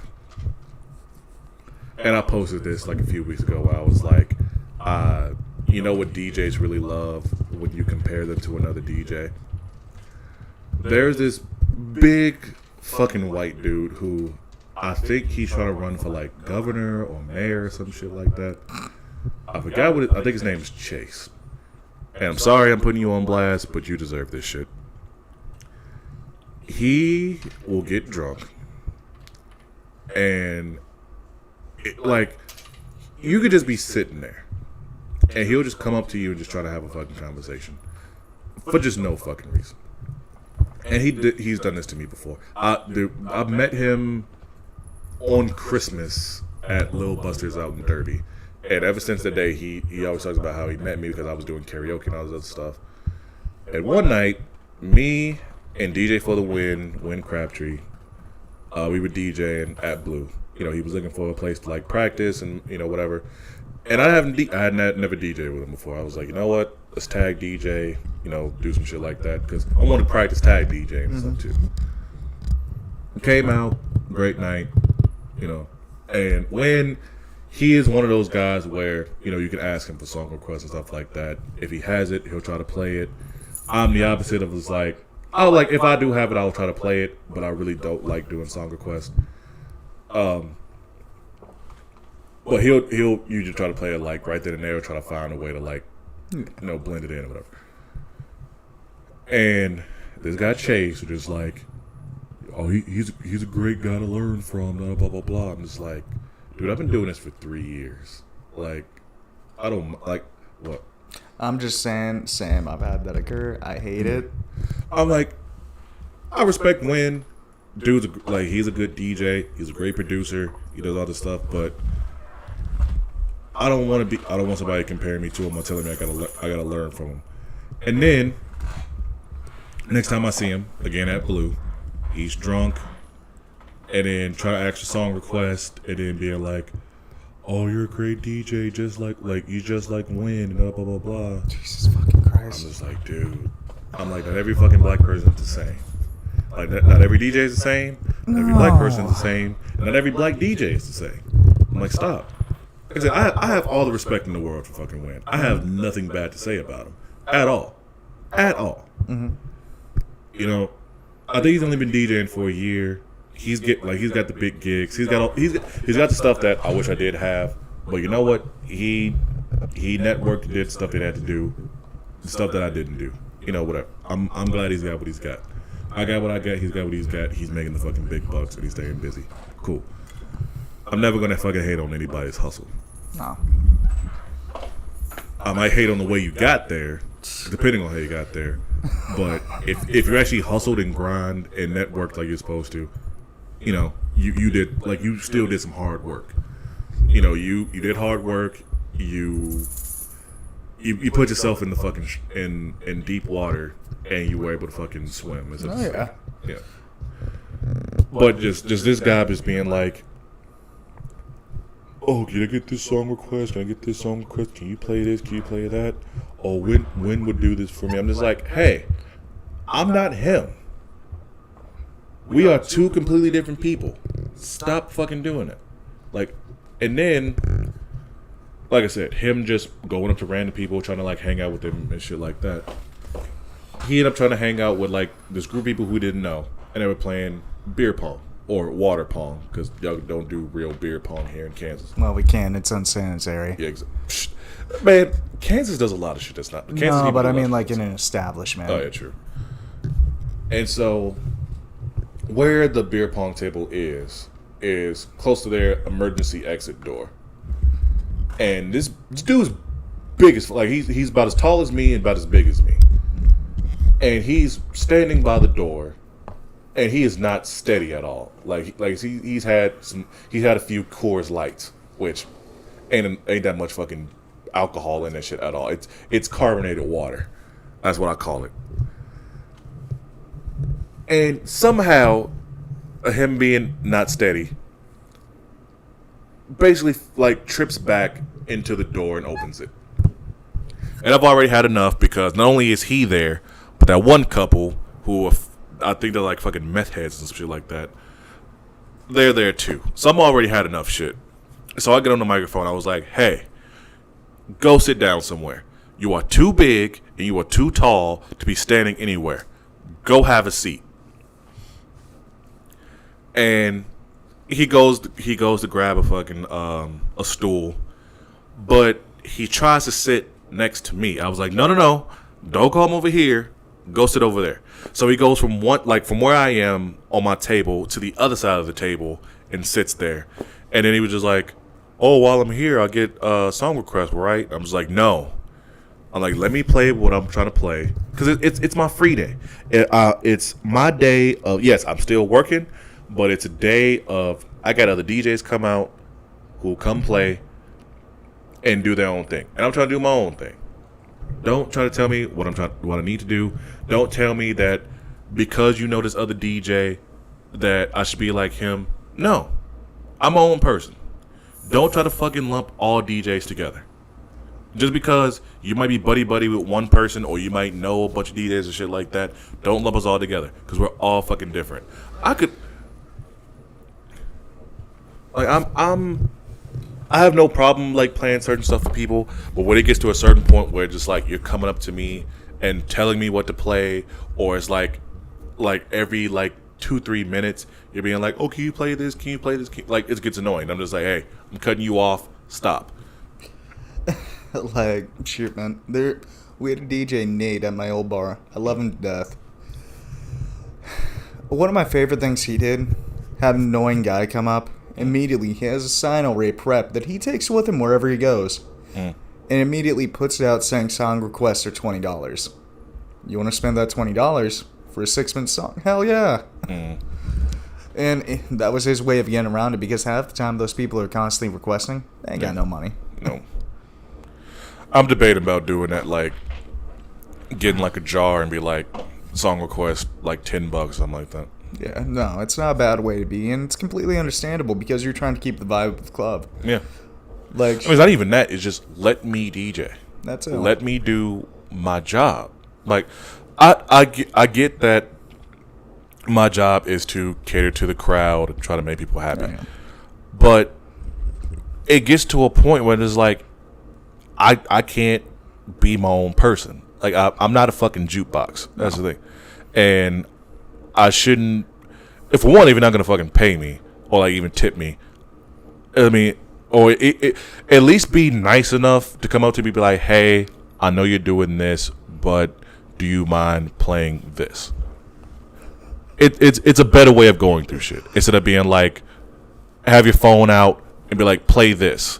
Or going through your fucking notes like I've been seeing a lot lately and be like, play Bad Bunny, shit like that. And I'm just like, then I'm gonna fucking call you out.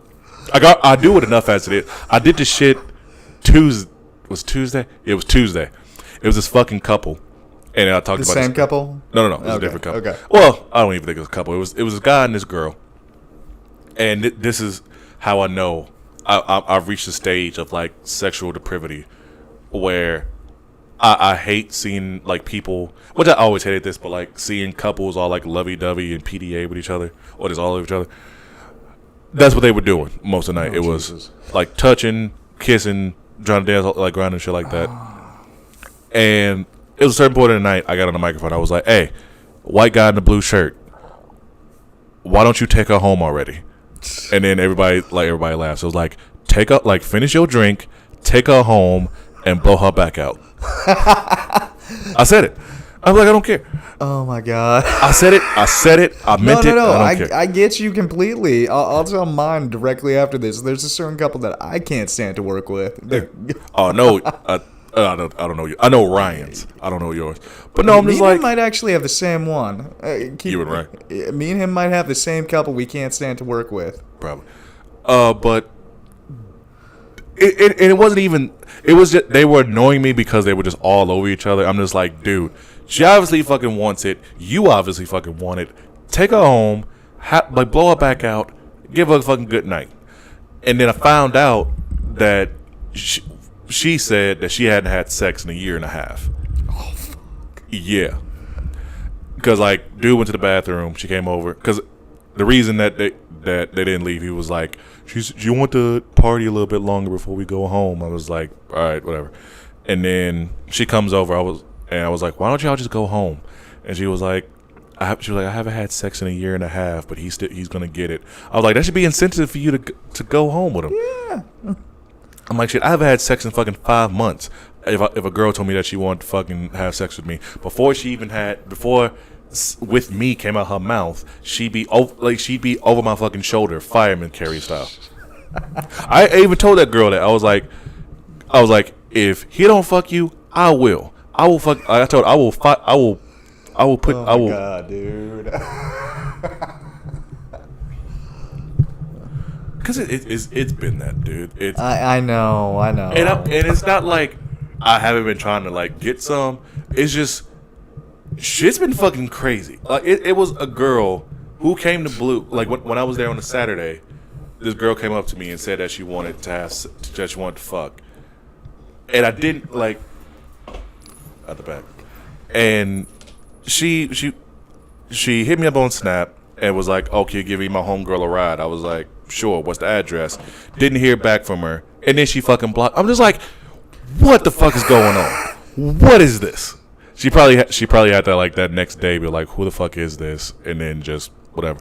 I was like, this happens to me all the fucking time. Where it's like, or either she was that fucking incoherent, or just didn't remember, or whatever. Probably fucking passed out at like a friend's place. And I'm just like, what? I had like a week of like meeting girls who were like fucking sexy as fuck. I did some shit that I did some scumbag shit a few weeks ago. Fuck. I think I told you this. It was this group of girls who, one of them, she comes in and out, whatever. But she brought like her 3 girlfriends. And her one friend, she was cute. She like raven haired girl, glasses, like nice boobs. Okay. Like decent body. Got her number. Then had a blonde friend. She was in a fucking like one of those like tennis skirts. Yeah, she was in one of like those tennis skirts, and then like just a tank top. And she wanted to 2-step, even though I was playing fucking EDM. So I played some song. I go out there and 2-step with her, because for some reason a lot of people here don't think black people know how to fucking 2-step, and I'm just like, let's go. And the entire time, like while we was dancing, she was just staring at me, and like smiling, being like, if we were at my place right now, you would definitely get it.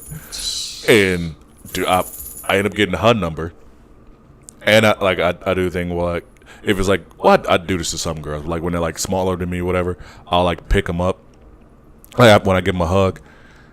And her friend came in who I got her number from, and this is some scumbaggy shit right here. Well, it's scumbag adjacent, because so the blonde girl I was dancing with, her name was Hannah. Mm-hmm.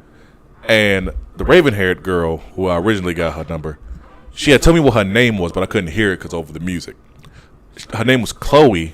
I thought she said her name was Amy. So when I texted her, I was like, hey, you said your name was Amy, right? And she was like, bruh, clearly said my name was Chloe. So I was like, all right, strike one right there. But yeah, there's no way around it though. Like, I'm just saying, you ain't like me, where it's like, hey, your name, what? Well, I was like, I couldn't really hear. I thought you said Amy, but I'm sorry. Like, it was the music. It legit was the music. No. Yeah, that's understandable. Yeah. But yeah, I had those two. Then there was this chick who was like, she was like engaged, but then her and her fiance got into it. Then he went to jail, whatever, like that. Shit. Yeah. And I gave her my number, but I forgot to text off on her phone, so I had her number. And I hadn't seen her in fucking weeks either. Then there's this other girl who found out she was Puerto Rican. She was fine as fuck too. I would have smashed that. I got her phone number, and I got her on Snapchat. I haven't heard from her. I heard from her like a couple days ago, and that's it. Dude, you need the wingman. It's not even that. It's just. I met a couple girls last week too. One of them, she's a little bit older than me. She's a nurse. She has 2 kids. Mm-hmm. I mean, a lot of nurses. I've figured out, but she's a nurse. Oh, let's talk about downtown for a little bit, because this happened. So met this lady. She's cool as fuck. She was out. It was outside Rev. Cause this was You actually you saw me talking to her, I think. Yeah. We were talking for a bit. She was waiting for her brother, and what she ended up finding out that he left out later on, earlier before she came back to Rev. Shit. So I went back to Fever to go hang out with Kaylin and everybody else because it's just because I just can. But they ended up like telling me I had to go because they were, had to count money and all this stuff. So I was like, all right, I'll see y'all next time. I go to my car, go get food at Alejandro's because I fucking love Alejandro's. And it was I like this night. Good. I know. And this night could not have been better. Could not have been better because got the DJ at Fever, did my hour set, got to go out for a bit. And this is the one time Alejandro's did not have that huge ass fucking line of people. It was like 3 cars. So I was in and out that bitch. I was like, yes. Because have you ever been to Alejandro's on like a Friday or Saturday night? Yeah. Usually I'm there like right after I get off work. Yeah, dude. It's usually like a whole line of like cars to where like that whole turning lane, you can't like you got to go around to where like Hog Wild is and then try to start a whole new line and then like intersect. Which I've done that before. This was like the perfect night. It was barely anybody there. I got my food, and then I texted the lady, and she was like, "Oh, some guy called me a racist white bitch, pushed me down to the ground, and kicked me in the face." Yeah. She was walking to her car because she was going to that parking garage, and some asshole like was like, racist white bitch, and she was like, I'm not a racist white bitch, which she's not, because one, she was talking to me, and then two, she had a friend that works there. His name's Will, who was one of the security guards. He was like the door guy there. Yeah. So yeah, that shit happens, and so I was like, damn, what the fuck? Like I call her, she's like on the verge of tears and shit like that. Like she's freaking out. So I go to meet her at Century 2, which I don't know why she was at Century 2. But go to meet her, like she had a big bruise up here, knees were fucking like scarred up and like bleeding and stuff like that. It was a mess, and I was just like, fuck. Like I felt bad because I was just like, man, if I would have stayed a little bit longer, that shit wouldn't fucking happen. Yeah. And also the fact that we are downtown, where one, every single club let out, so there had to be a lot of people around. Why did nobody not even try to stop? It's the bystander effect. Everybody else thinks somebody else is going to intervene. But I'm just saying, it's hella people around.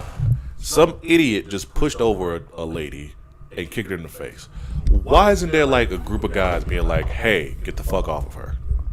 Now, but she did say after some guy came up to her and said that he wanted to help her, and she was like, no, get away from me, blah, blah, blah, blah. Because, hey, if a crowd of people walking down the street, saw this happen, didn't do anything, why afterwards are you going to try to help somebody? Yeah. I mean, I'd probably do the same thing. I mean, if he didn't see the thing occur, but he's just seeing her all bloody and shit, like, I can understand it. Yeah. Like, fuck, dude, back when I was working in industry doing security, for fuck's sake, there were these guys basically all talking around. This homeless woman walks up. And fuck, dude, I cannot even joke about this. It played out horribly, but I don't think it could have played out any better. This dude decks her. And just immediately, my knee-jerk response, I don't even think about it. I start running. Yukon cracks a joke about it later on, being like, look, the one dude who don't get a gun and the smallest motherfucker here was the first one to run over there. And basically, I'm chasing the fucker down. And then his boys, when I'm turning around and I'm like, oh shit, I gotta check on that woman. I turn around, then his boys are coming up being like, hey, you don't chase our boy and everything. I'm like, your boy just fucking hit an old woman. The rest of the bouncers come up immediately because they're seeing me start arguing. Just full out knee-jerk reaction. Yeah, no, I couldn't help it. Like, in that split instance, I'm just like, fuck. So, gets to the point, all of them pull off because, like, somebody down there is, like, calling the cops and shit and an EMT. And basically, I go up to this woman, and I'm like, hey, are you okay? And not all deaf people have the accent, but when they do, So she was deaf, and I'm signing to her, and I'm like, "Are you okay? What's going on?" Like, I saw what happened. They call the EMTs. They get there. I'm kind of translating weird ass instance. I can't even make it up. That's what I'm saying. Like, it was a horrible instance, but I don't think it could have turned out any better. Yeah. Just fuck. One of the other bouncers was looking over before the whole thing started, and he's like, "Look, if they hit that old woman, we're running." And it just Kyle was giving me shit for it later on because he's like, "Jake, you're tiny." He's like, "You got no business running up to a situation like that, let alone being the first one to get there." Hey. But I'm I'm sorry, I wasn't thinking. But I mean, it's an honor thing. It's like you don't.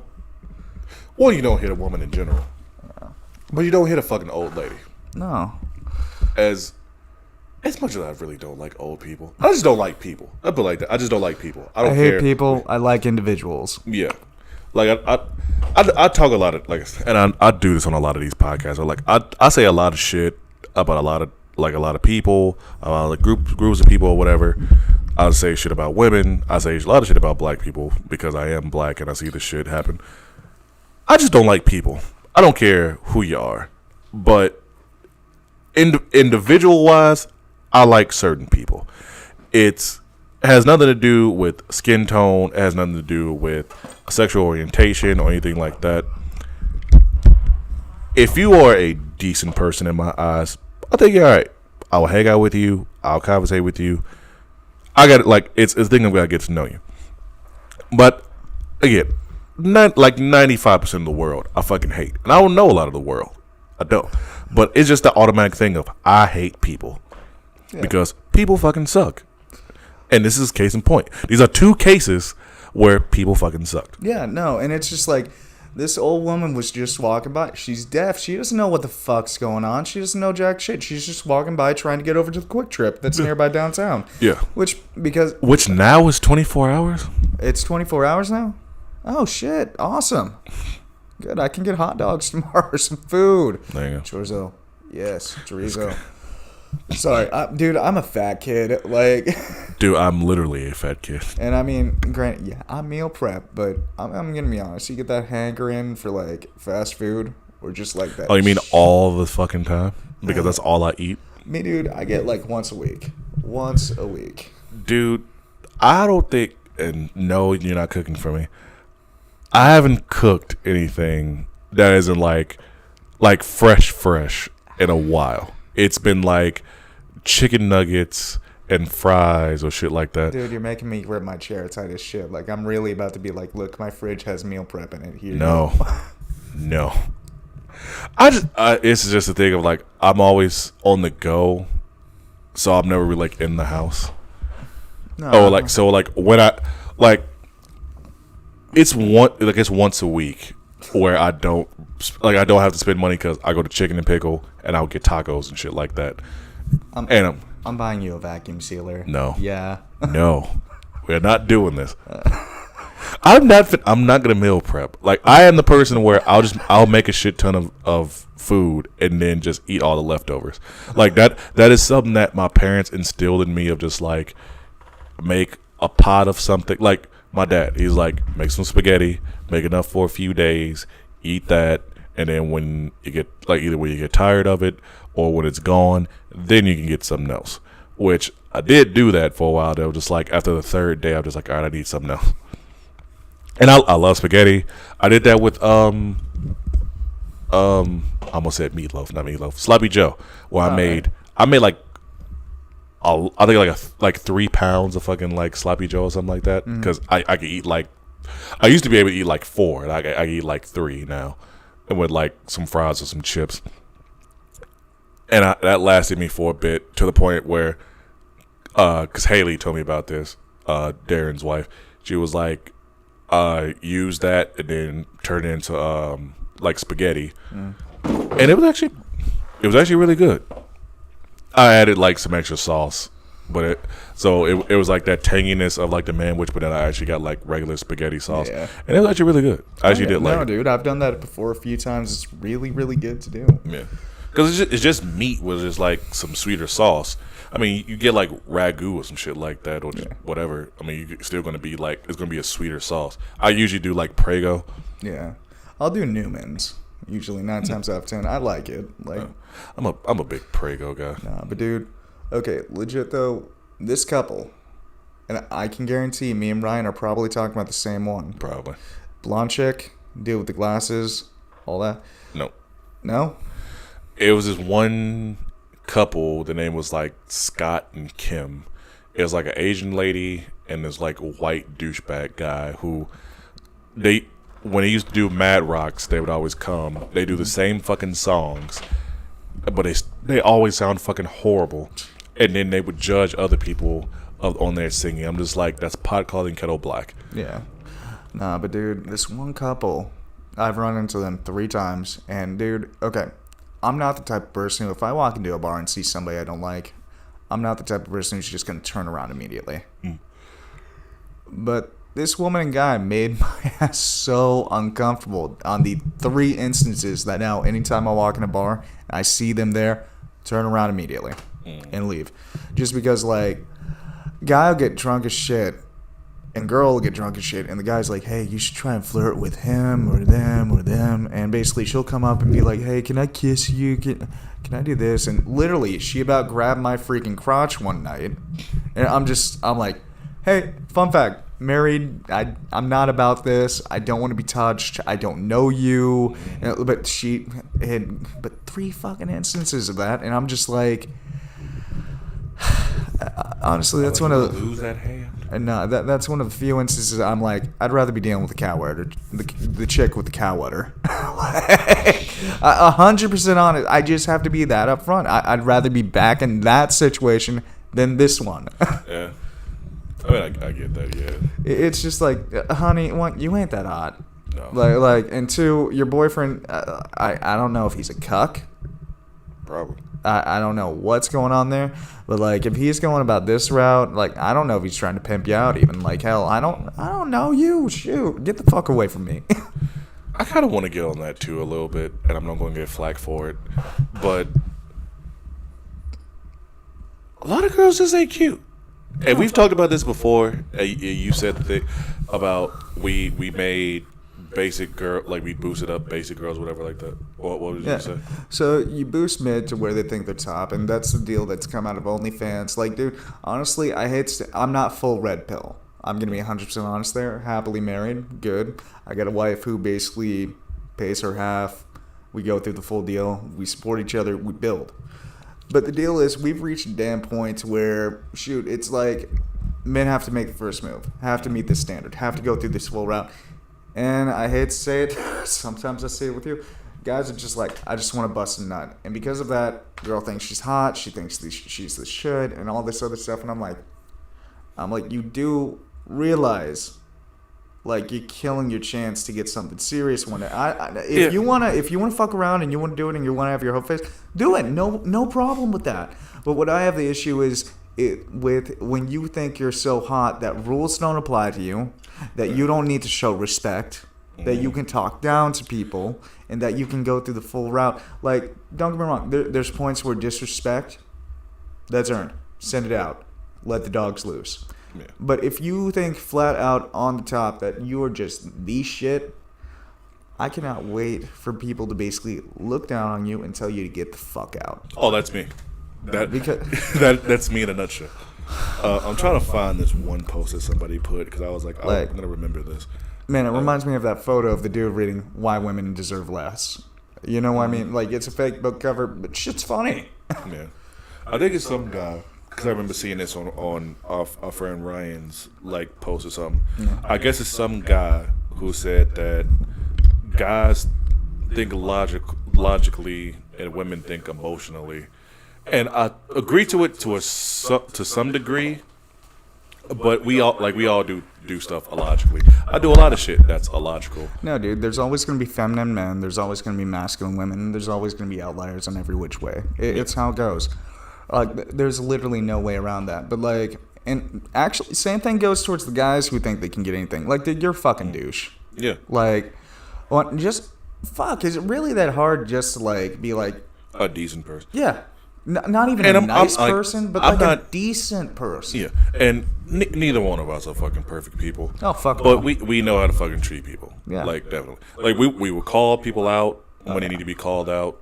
But at the end of the day, we're decent. Like, we're not good, we're not bad, we're fucking decent. Oh, yeah. We try our best to do what we can, but just fucking people out there who think that they're better or shit like that, I'm just like, you're not. You're fucking not. Stop it. Nah, dude. Worst date I ever had with a chick. The worst one I've had. I made her up down. She was working at, I think it was Hot Topic or Spencer's. I'm not even shitting you. I wish I wasn't. I mean, I wish I was. But so I meet up with her, and I'm like, hey, so question, you want to go out to eat? Like, I'm texting her. She's like, yeah, no, let's meet up. Let's meet up here. So we go down. We go down to the Hill Bar and Grill. I like that place. I didn't even bring it up. She does. I get. You know, I live not that far from that place, and I know like one of their servers, Sarah. Yeah. I don't know if she still works there because she just had a baby not that long ago. Nah, but dude, I take her down there, right? Well, I don't take her down there. She comes down on her own, and she says, "I'll be there in 10 minutes." And I'm like, okay, yeah, no problem. 10 minutes turns 1 hour later. Yeah, no, 10 minutes turned into fucking 30 minutes. And I'm dogging myself now for even waiting that long. And basically 30 minutes go by. I'm just texting her, like, where are you? And she's like, just a bit longer. Like, I'll be there in a minute. And I'm like, okay. It hits 45-minute mark, and I'm just waiting there. Gets to the point, I'm like, you know what? Okay, we'll see how this goes. She finally showed up. I saw her car. She comes in, gets real rude with the waitress, everything else, and basically gets to the point, she's like, oh, I'm going to order this, this, and this. And usually, mind you, I'm the type of guy who I will pay for somebody's meal. But it gets to the point, I look at her directly, I'm like, hey, question, did you bring your wallet? And immediately, she's like, no, you said you cover. And I'm like, yeah, no, get out. Immediately, I'm just like, get out. I'm not paying for your meal. I'm not doing anything. I'd rather have a meal by myself than be around somebody who is this freaking stale of a person. Because I'm just like, get out. I don't want to be around you. Don't want this. Don't want anything to do with you. Delete my number. Block it. Do what you like. Post that I'm an asshole on Facebook. Yeah. I don't give a damn. But you do shit like this.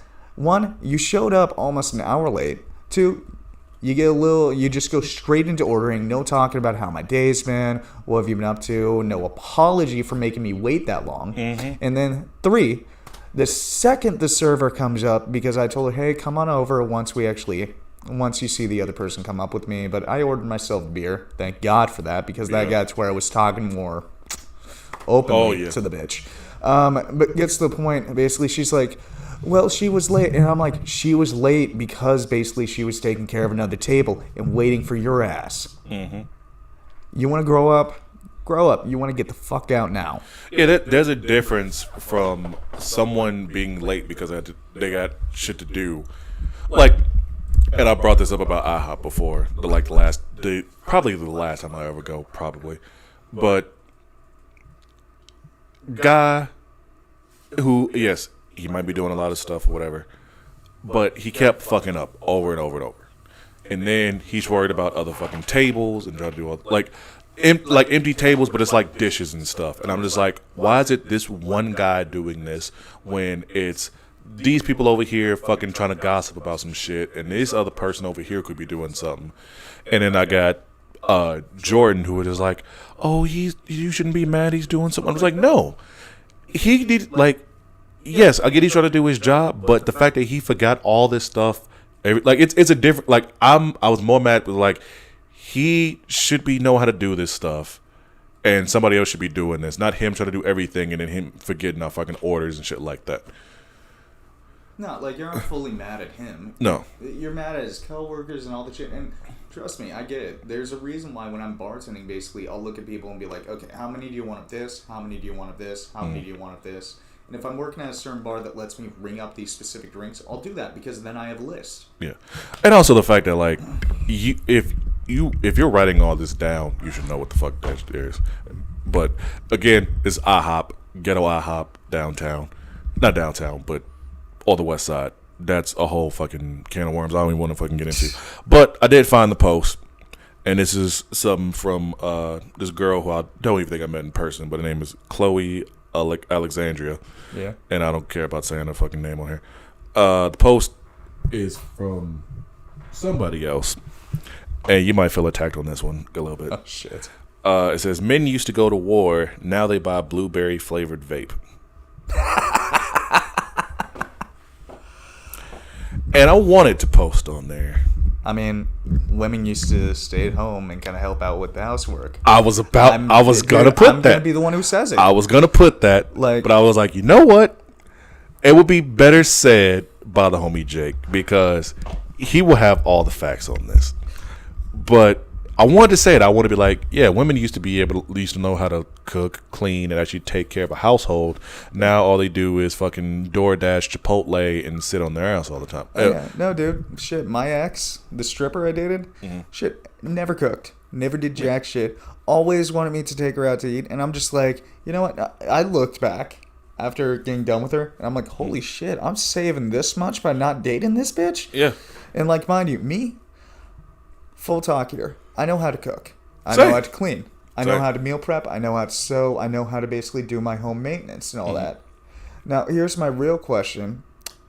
I bring all that to the table, and then I bring a good paying job, a stable household, and I also bring in some side money that's whatever I want to do with. My car is almost paid off, no college debt, no anything. Bachelor's degree too. All my shit's sorted. Exactly. And I'm like, question, what do you bring to the table? And if she can't, I'm just going to be honest. Okay, cooking, cleaning, and taking care of yourself, those are basic adult skills. Yes. Men, women, both need to know it. They, them, Yeah. she, whatever pronoun. All people. All people. Thank Let's you. put it all thank you. people. Sorry. Because I don't know all these fucking I was going acronyms. through I'm a quick rant on this one. I don't know all these fucking like acronyms and shit. Like I'm still on he, she, they, them, he, him, all whatever this new shit is. I'm sorry. Give me some time to fucking get this thing going. I'm sorry. From a dude Fuck who's off. actually- If you're getting mad at me for this, fuck off. I'm still trying to learn. You fucking zillennials, whatever the fuck you want to call yourselves, Zennials. whatever. Y'all motherfuckers want to have all these different shit. I'm gonna start calling you motherfuckers cat, dog, fish, and everything else. Stop. Just let me figure this shit out. I will, like, you can be whatever the fuck you want to be to a certain extent.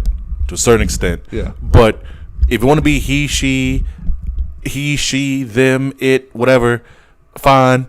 Give me some time on that one. I've said that before, but stop with this extra bullshit. What is this extra bullshit? Rant over on that one. Now, going back to this. Legit, I gotta say this because you went on that. Me, I was having a talk with a few of my buds at the gay bar, Jay's Lounge. Love that place. Oh, you go there now? Huh? You go there now? Yeah, no, I go, dude, it's directly down the block. I know. I love the older folks. Like, You got to go on Mondays. Mondays? Yeah. Can't. I work. At Monday night. No, I know. I work in the morning.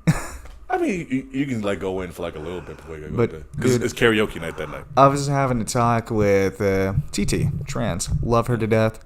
Seriously, fully. And I looked at her, and I'm just like, because we had a talk with my coworker, Donna, early in the day. And Donna is the sweetest, kindest old woman you will ever meet in your life. I love her to death. But she came up to me confused. And I'm like, honey, what's wrong? And she's just like, well, I don't understand the pronoun that this person uses. Can you explain it? And I'm like, and My bad pronoun, not acronym. I said acronym. And I'm looking at her, and it's one I haven't seen. Yeah. And mind you, I'm part of the gay community. All that, like, shoot. I end up just talking to TT afterwards. I have a few drinks in me, and I'm like, you know what? I feel bad for the straights. And she's like, Yes. She's like, why? And I'm like, dude, I can't keep up with the alphabet soup. Can you? It's like I'm trying to be a part. Not what? Let me rephrase that. Now I'm not trying to be a part of the team. I'm trying to be an ally. I'm trying to be a good person. I'm trying to be at least decent enough to be like, okay, because I already accept anybody how they are. Like I said, I talk shit on here. Whatever you want to be. But this whole extra pronoun shit, it's like the fucking it's like the Chinese fucking alphabet. It's too much. It's too goddamn much. We got 26 letters. Why are you trying to add another 3,000? Stop. Like I love all y'all. No matter what you are, no matter who, no matter no matter who you are, who you want to fuck, who you don't want to fuck, anything like that, whatever. Like if your parents don't fucking accept you for who you are, you got me. Unless you are a total piece of shit, then fuck off. Shit, dude. Like I am about accepting people who want to be who they are. The reason, like, I get this podcast has fucking negative undertone or whatever. Well, not even undertone, overtone, but. I am all about people who just want to be who they are,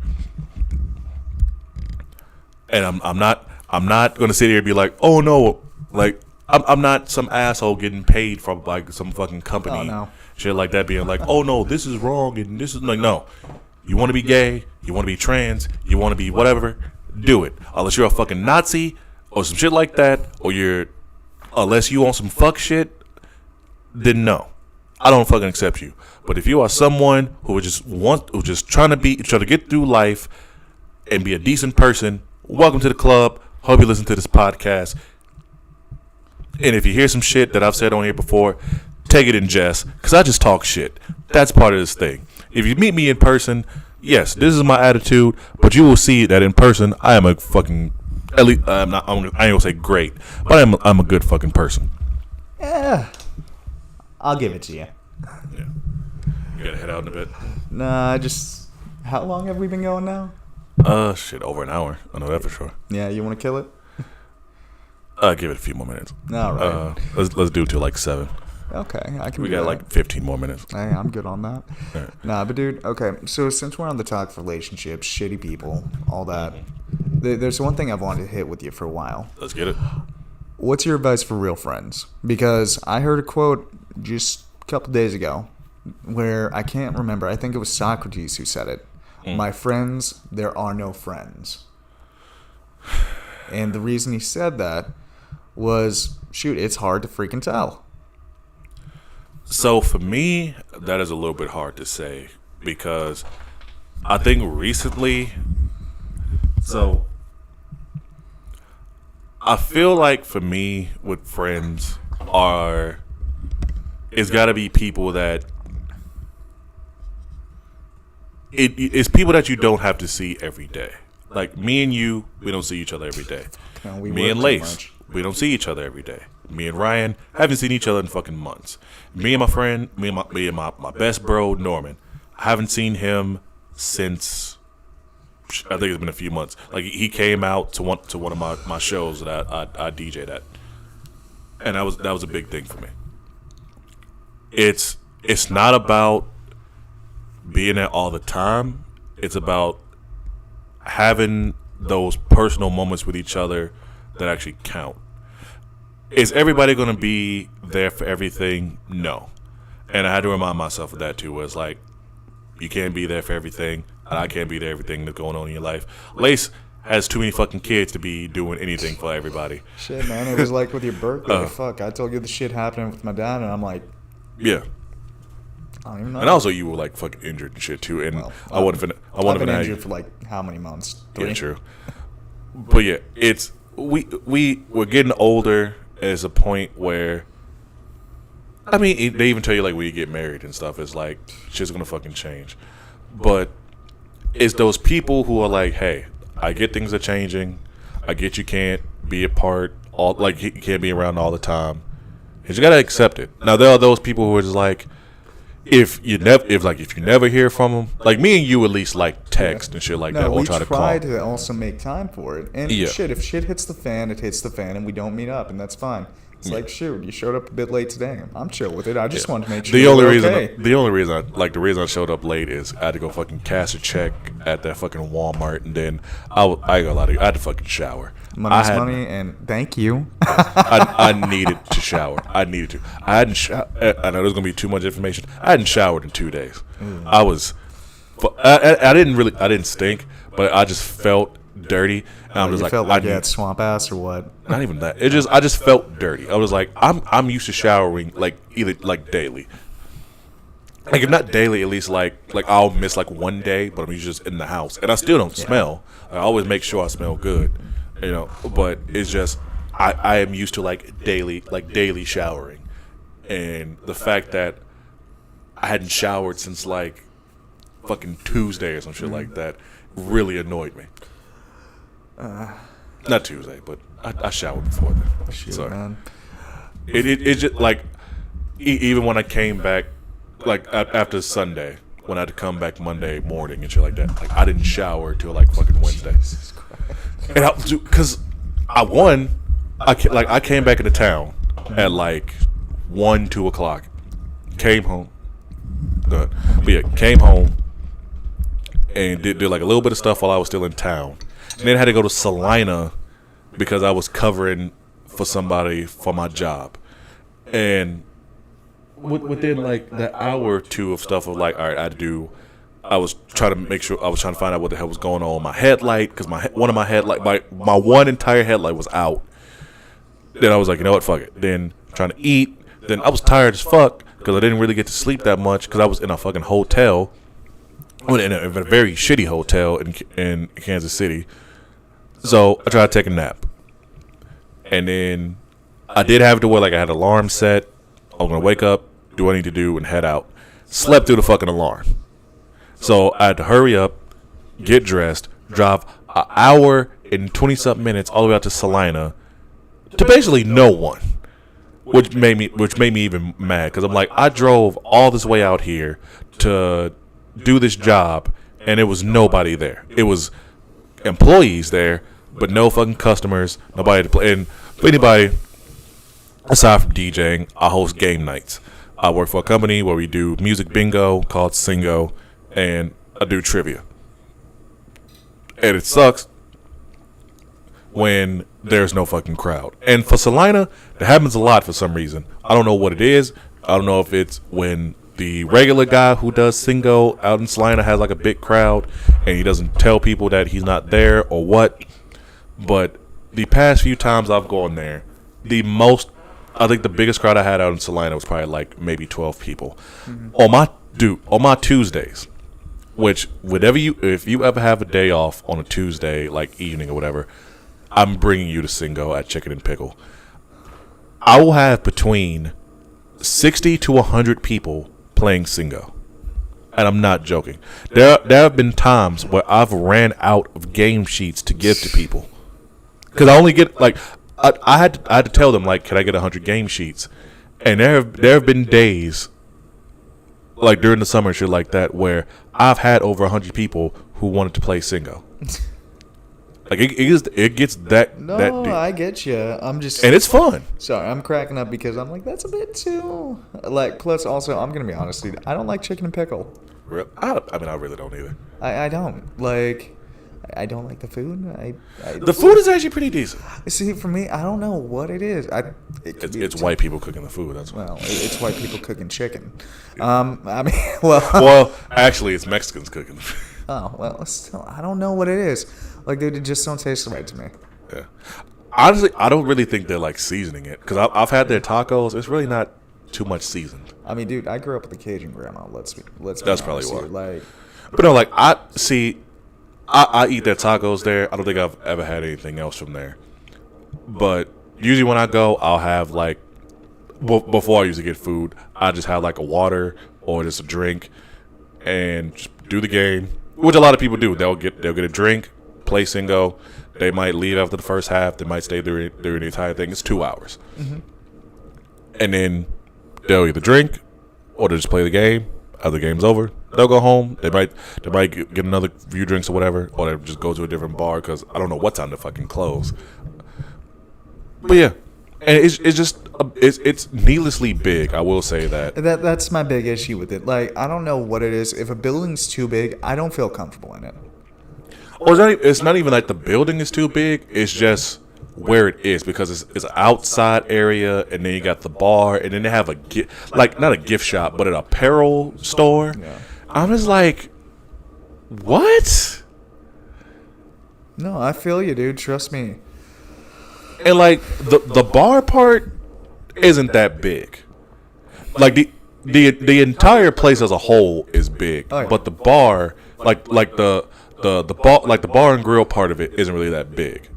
Like it has like its main area, and then it has like a back room and stuff like that. It's not as big as people think it is. Like I say, like I get 100 people, whatever. It doesn't really seem like it's that many people until like shit's gone, or like they got to bring out like extra tables and shit like that. Because, but yeah, if you have a Tuesday like where you're not doing anything, I want you to come out and play. I'll try to get some time off one day. Like my dad has come and played, and my dad is like you, like he don't like being around a lot of people, but he's came out and played. Shoot, man, you got me out to blue. Like, man, you're trying to get me out of my comfort zone. I'll make sure you like I'll get you like a high table, so that way it's just you, and then It's good. It's good. Yeah. I'd be happy to join. It just comes down to, well, the day job. That's the hard one. Yeah, no, that's what I'm saying. If it's a day when you don't got to work or something like that on a Tuesday, That'll probably only be on holidays, my dude. yeah. But, hell. Because it starts at like 7. Then you get off at like I think 7:30. 7:30, but also you gotta wake up early. You gotta take care of the house. You Yeah. gotta also make sure everything else is taken care of. Like, I hate to say it, dude, a lot of my stuff lately is pretty much moving money, organizing, figuring out how to pay my people, Yeah. and then figuring out how to get the money back. And that's where my mornings go. If I'm being 100% honest, that's why I gotta wake up early. I mean, I wouldn't keep you out. Like we I know. usually get done at like 9. So Yeah. if you came at 8, you could at least play like the last half of Singo, because it's always like 2 different like categories. So like one will be like classic rock, and then the other side will be like something else. It's always something different. Like they give me ones with like country, and then like party, like 90s party mix or some other shit. It's always like random different stuff. They give me stuff for like 80s, like 80s music, to like modern rock, to rap, and then like pop music and shit like that. It's fun. It's got music with it. It does, like the last round does take a lot, because you gotta like it's ways of winning. It's not like bingo where it's like you get one line and then you win. No, it's like the last round you gotta have like one card like completely filled out Blacked before you out. win. Yeah, it's blackout. Yeah. It's fun. It's just time consuming, because it's been a lot of times where I'll get to like song, like I won't even be at like song 30, and like round 2 is already done, going into round 3, and the fucking nobody will win until like song 67 or some shit like that. It's happened. It was one time, I think it went all the way up to like song 72 out of like 75. Damn. Yeah. It's been crazy. But I mean, this whole past fucking like weekend and this week has been crazy. Like, No, I feel you, dude. Shoot, I'm working 3 jobs again. Like, dude, so Friday had fever. Saturday did a birthday party and DJ'd at a friend's house, who he still has to pay me. Yeah, he said he would. I'm like, whatever. I don't think he actually has the cash. It's whatever. Sunday had to fucking drive all the way out to Overland Park to do a show, and then was there till after midnight. Had to drive to Kansas City to get to my hotel. Had shitty fucking sleep. Got woken up by the maid and her baby. baby? Well, not even baby. Her kid, not a baby. Dude, that was one thing I hated about working in the hotel industry. Because, mind you, I was the night manager, right? But there would be a few mornings where my backup doesn't show up in the morning. So, mind you, those are points where I'm already having to work a double because nobody's shown up. And then that's also a point where I'm just pissed. Coffee isn't working anymore. I'm done. I hate it. And they come in with their kids, and I'm like, okay, you can't do this because, like, shoot. One, we got to make sure that all the rooms are done, and we can't just stick them in the exercise room or the pool room or anything like that, because I'm like, the days when they bring them, and I swear to God, it was every time where my boss would text me, okay, today's the day you put in the chemical, and also make sure the workout room is locked, and then he's like, make sure all the rooms are ready. That'd be the day they choose to bring their kids in. Will be the day where there's nowhere we can put them to where they're out of my way. Exactly. No, like the hotel that my dad actually got me the room because he's staying there. It is called Hometown Studios by Red Roof, whatever. This is the most ghettoest place in the world. This is like college dorm level, like hotel motel room. Let's put it like that. It is ghetto in a hotel. For real. Like you could like I don't even know how much it is for a room, but people legit like live there. They do that shit like they're paying rent. But it's fucking dirty. They have like homeless people. The couple times I've stayed there, like underneath the stairs, it's a shit ton of garbage. A shit ton of garbage. Shit. It's one of the worst fucking hotels I've ever stayed in. Like they have like dresser drawers and stuff. All the cabinets are fucked up. The shower like floors like fucked up and rusted and stuff like that. I hate going there all the time. Like I check, like every time I go there, I check to make sure they don't get like bed bugs and shit like that or like fucking roaches. Blacklight, man, every time in a hotel. Mm-hmm. Like I put all my stuff on the fucking table. Shit, I will give you a blacklight if you ain't got one. I don't, but Okay. I'll probably get one. But I put everything on the fucking like table so that way it's not touching the floor, like including my fucking like flip flops. Don't give it to me right now. Give it to me later. We're doing the podcast, man. It is 7, yeah. But yeah, never go to this place. Like any place that's just way too cheap to be in, don't go. Spend the money. Legit, spend the money. Like especially if you're just going there for a day. Spend $70 to go to a fucking Best Western or an extended stay at America's Best, something like that.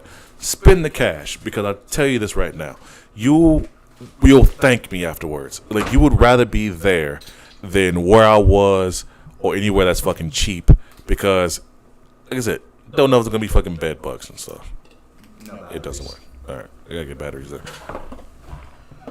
But Coming from a guy who's worked in about 4 different hotel companies, like, I'm not kidding. Cheap is not always good. Like, unless you got a discount, like you're military, you're over the age of 62, cheap is not always good. no.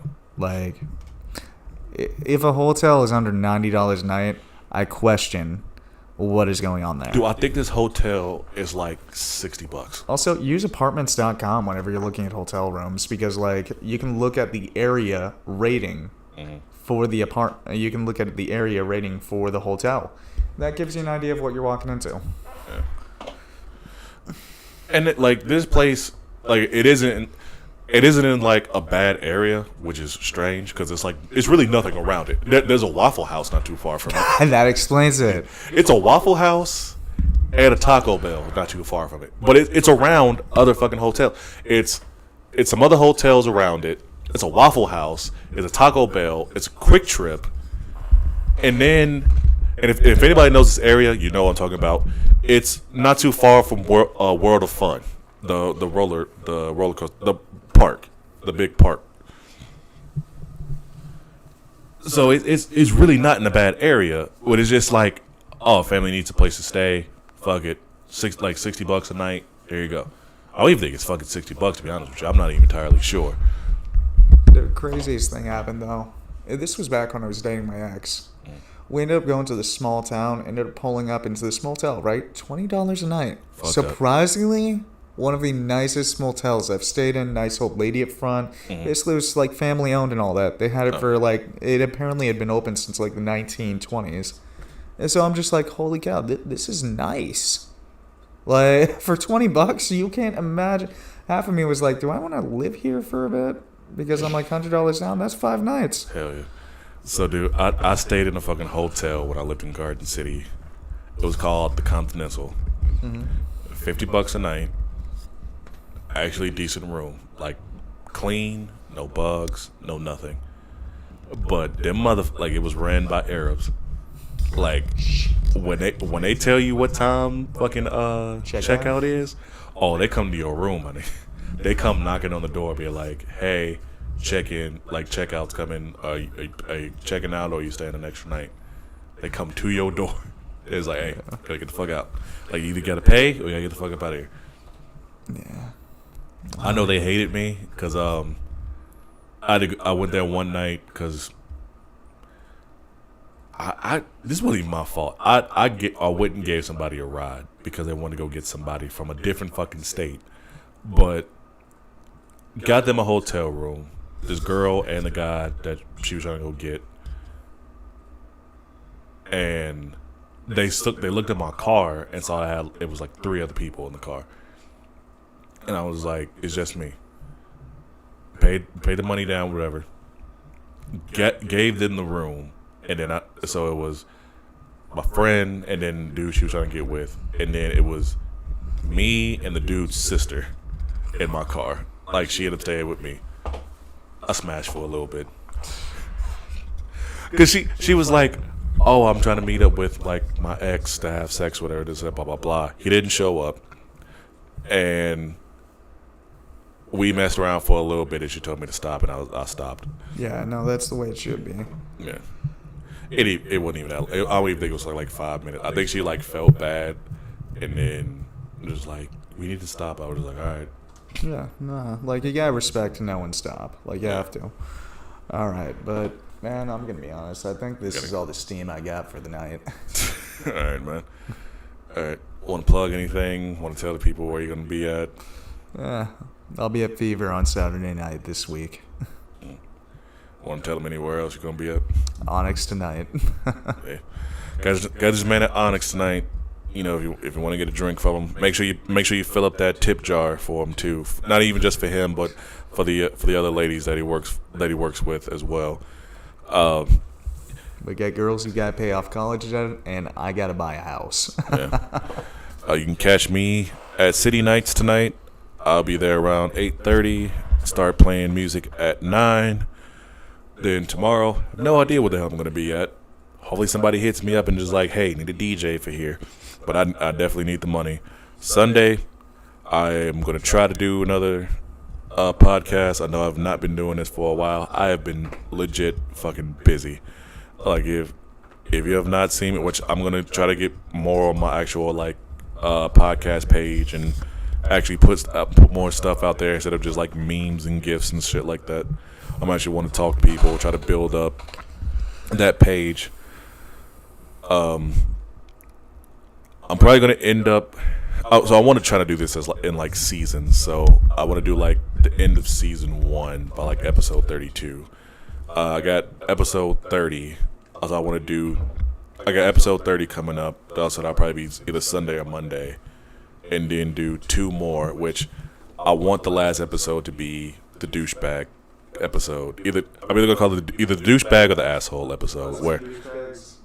Kind of. Okay, I'm done. Basically, like, some of the stuff that we said like today with like the, you know, when I was like, oh, guys used to go to war and shit like that. We were like, well, women used to know how to like cook and clean and shit like that. Going deeper into that, like going into like how we like. That's the thing I can't stand about basically whenever the job differential is brought up. Yeah. A lot of the male-run jobs are usually construction, maintenance, or. Save it for the podcast. You gotta save that. You gotta save it. We're gonna get into stuff like that, whereas it's like we are still good people. I'm doing the research. All right, fine. Do some research. All right, do the research. I mean, we're gonna have some fucking drinks on this one. Like, I'm gonna bring a bottle. You bring a bottle. I'll bring some shit too. Like, we're gonna have some drinks. I want to try to get Lace on here. Maybe try to get Cassandra if I can. But if not, it can just be us two. I want to mind Cassandra on this. I think that will be hella fun. See, I want. She is strong-willed too, so I love that. Because I want both sides. I don't want it to just be an us. Because I kind of want that battle of the sexes type of thing. But for that, I really do think, man. Could I try to bring in one of my female bartenders on this? Let's do it. All right. Now, Yanni. Yeah, go. Yeah, no, she. Because I want both sides on this, right? because I don't want to just be. I don't want to be like, oh, they're just talking all this shit about women, and I'm like, I mean, for Talk one, shit about men. Please exactly. do. Like, I want to hear it. Yeah, because I'll do that shit. I'll do it on both sides. I'll talk shit about women. I'll talk shit about I'm Talk shit about white people. I'm white. exactly. I mean, I do. I got fucking almost canceled for talking about fucking black women. So shit. Dude, I'll talk about it. Like how the Boondocks exist. The Boondocks was made for a reason. Exactly. But yeah, it might be called the douchebag episode or like the asshole episode. I don't know. If we do get if we can get one or two women on here, we'll probably just call it like Battle of the Sexes or something like that. But I don't want to just be us like arguing. I want to talk shit, but also have like an intellectual conversation about it too, because there are a lot of things and like there's a lot of stereotypes and shit like that on each gender that isn't really a thing anymore, or they don't really see. But once again, that's the end of the podcast. You know where to find Jake if you want to find him in person. You can find me on all social media. Negative Degree Podcast, Instagram Negative Degree Pod, Discord, Facebook, YouTube, all the other stuff. Negative Degree Podcast. If you want to follow fucking TikTok, I don't know when I'm even gonna fucking post anything on there. I got a lot of editing and shit to do. Negative Degree Podcast. I gotta get back to doing. I forgot what. It's on Spotify. I gotta start editing to put all the episodes on Spotify as well. Sorry about that. I have been off my shit lately, and I am sorry to everyone who listened to this podcast. But you got a long one after not having one for probably like a week and a half, probably even longer than that. You ever realize ours are usually some of the longest podcasts? Oh yeah. Yeah, me and you and me and Cassandra are the longest ones. I think me and Ayame was not even close. I think that one might be like almost 2 hours, but not even close. But I do like having the longer ones. If you don't like having the longer ones, let me know. When I'm do like solo ones, I'll probably just do like an hour. But when part twos. Yeah, that too. That'll be some editing stuff I'll do. Yeah, probably just do like part 1 and part 2, and just like do something with that. But I hope you enjoyed the podcast. Jake's getting tired. I need to get food. I can't help it, man. Shoot. I'm gonna get you some food, dude. Let's go get some food. All right. McDonald's. I was thinking better than McDonald's. All right. I hope y'all enjoyed it, and once again, stay negative, my friends.